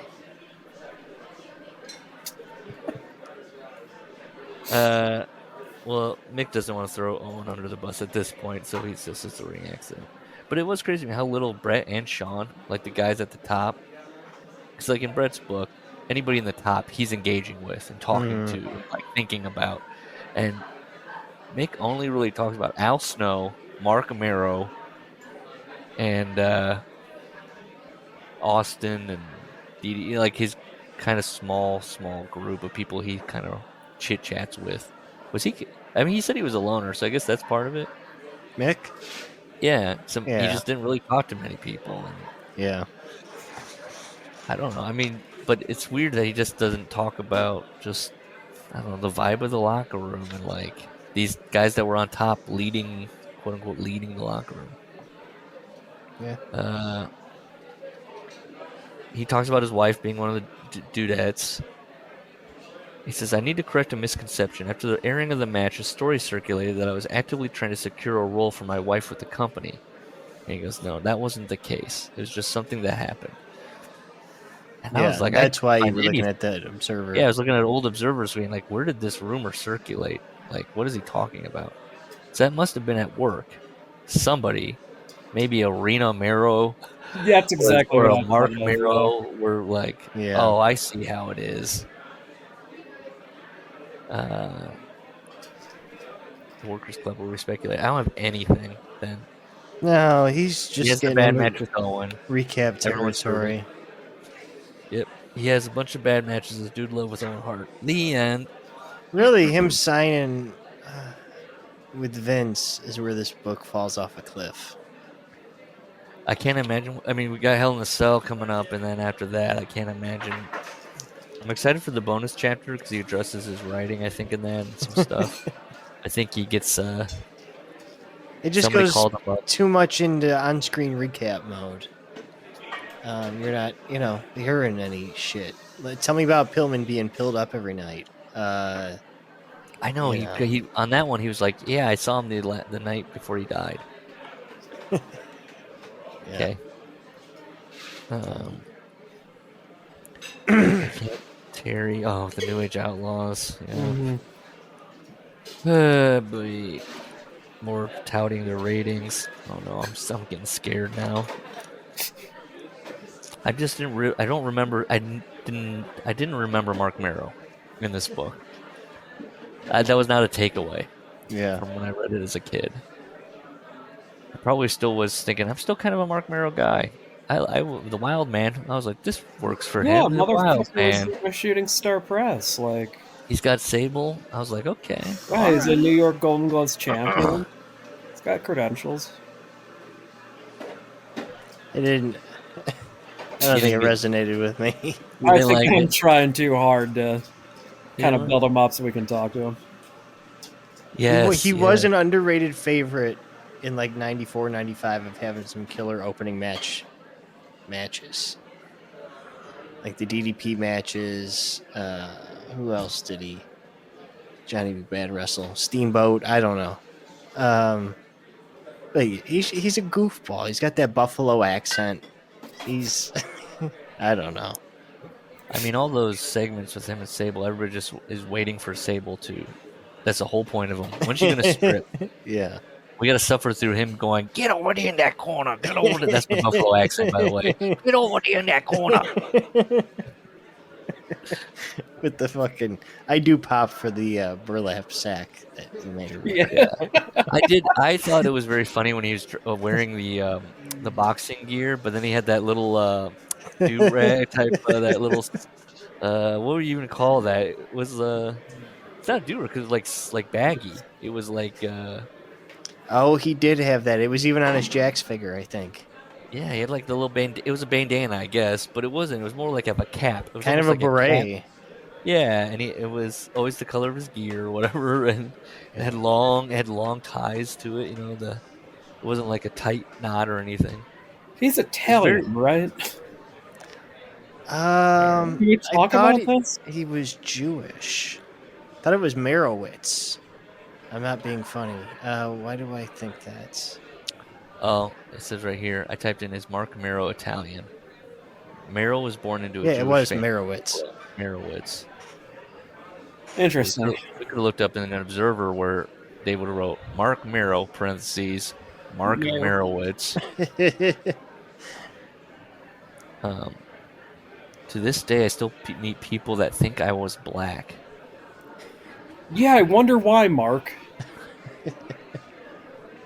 Quote, former WWE Intercontinental Champion. They're baiting me with this headline. Who could it be? What headline? Oh, that's because he was in a wrestling comic book where they drew him as a black man because of the Little Richard thing. His theme song says he looks just like Little Richard. So somebody tweeted at him a wrestling magazine. He quote tweeted a wrestling thing that like looks at old stuff, and you got Jesse Ventura and Jim Ross talking, and then here I'll just share this stupid thing. Yeah, what are we talking about here? Here, hold on, share this post. Can I not do this here? Of course, it's me who's just doing this here. I can't figure this out. Great, now I got it. Now I clicked on this, but I don't want this whole profile. God damn it. Okay. Then you go to quote tweet. Is there an easy way to look at quote tweets now? No. Damn it. I'm bad at technology. Help me, Larry or Gus. Why don't you just share your screen? Oh, okay. Yeah, that's what you were trying to do. That makes sense. Now I got to remember that it's a tab. It's shocking that I'm even able to record, and that it works. Okay. Boom. See this? Oh shit! That's yeah. I ain't. What does that say? I ain't grim, Okay. and I ain't grim and gritty because I'm so pretty. Here I is. Here I is, everybody. No need to crowd. Oh, There's boy. plenty of Johnny B. Bad to go around, and he is very much a black man in that stuff. Here I is. And then Mark Mirror responded with that. To this day, I still meet people that think I was black. Can you blame them? LOL. Then again, it doesn't matter whether I was black or white. I was a bad man. I mean, it kind of does in the context if you're... That's fine, Mark. Look forward to talking to you. I can't believe that Jim Ross he's in the comic book. Oh, yeah. Just sure. Yeah, that's fun. And they're in Baltimore. I think it does just say Baltimore Arena in this comic book. Who did this? Who wrote it? Who drew it? Can I get my hands on Who it? from WCW got the, first pass and signed off on it? I was like, it looks like Mark. Sable apologized to people when she returned in 2003. Probably. He's still with her. Where are you reading these? What are you reading these headlines from? Can you still see it? Oh, okay. I'm sorry. I He had spoke another about window it. open. Yeah. She asked Mark, "What do you think about me going back to the WWF?" And he said, Yeah, Vince made sure that she apologized. Wow. He goes, "I don't." What do you think about me going back? He goes, "I don't know. I don't think it'll work. Disgruntled. You sued them. Da da da. I don't think Vince will take your phone call." And then she goes, "I already called them."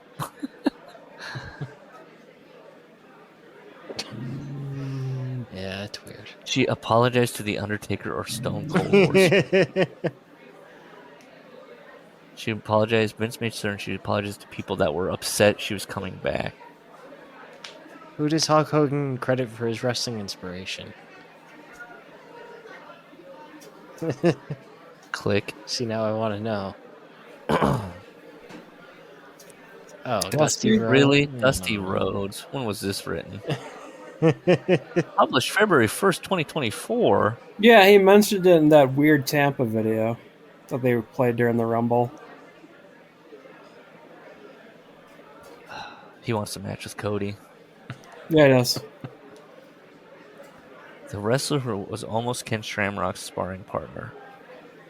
For some reason, my mind read that as Ken Shamrock forgot who his sparring partner was, and I was like, that makes sense. This is what happens with me. I read things, and I'm like, that's a different reality. Okay. Now, see, why don't you email Inside the Ropes and see if we can host our podcast there? Is this what this is? Yeah. Don't Is make that me what do we it. do? We get hooked up with some really shitty I think that's the way to go. Okay, Yeah. I'm clicking jobs. They don't have podcaster. Now, you got to come at them from an equal. Yeah. You're not going for. Do they have a contact? Do I have an email? Can we get? I hope it's no one I've already pissed off. We can't. We couldn't be on Sean Ross Sapp's site.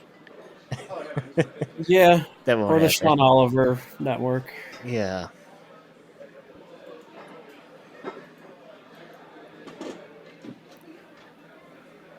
See, this is why you can't put me in charge.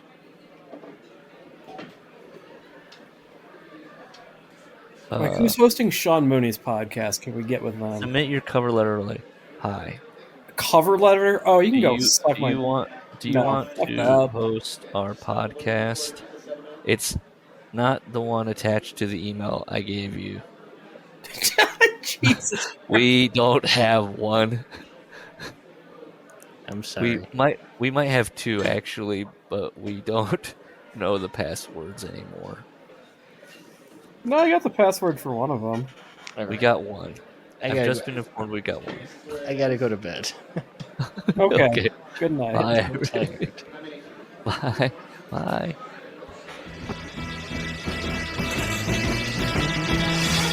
Set me free, what's on your baby? Cut out my life, why don't you now? You really don't want me, you just keep me hanging on. You really don't need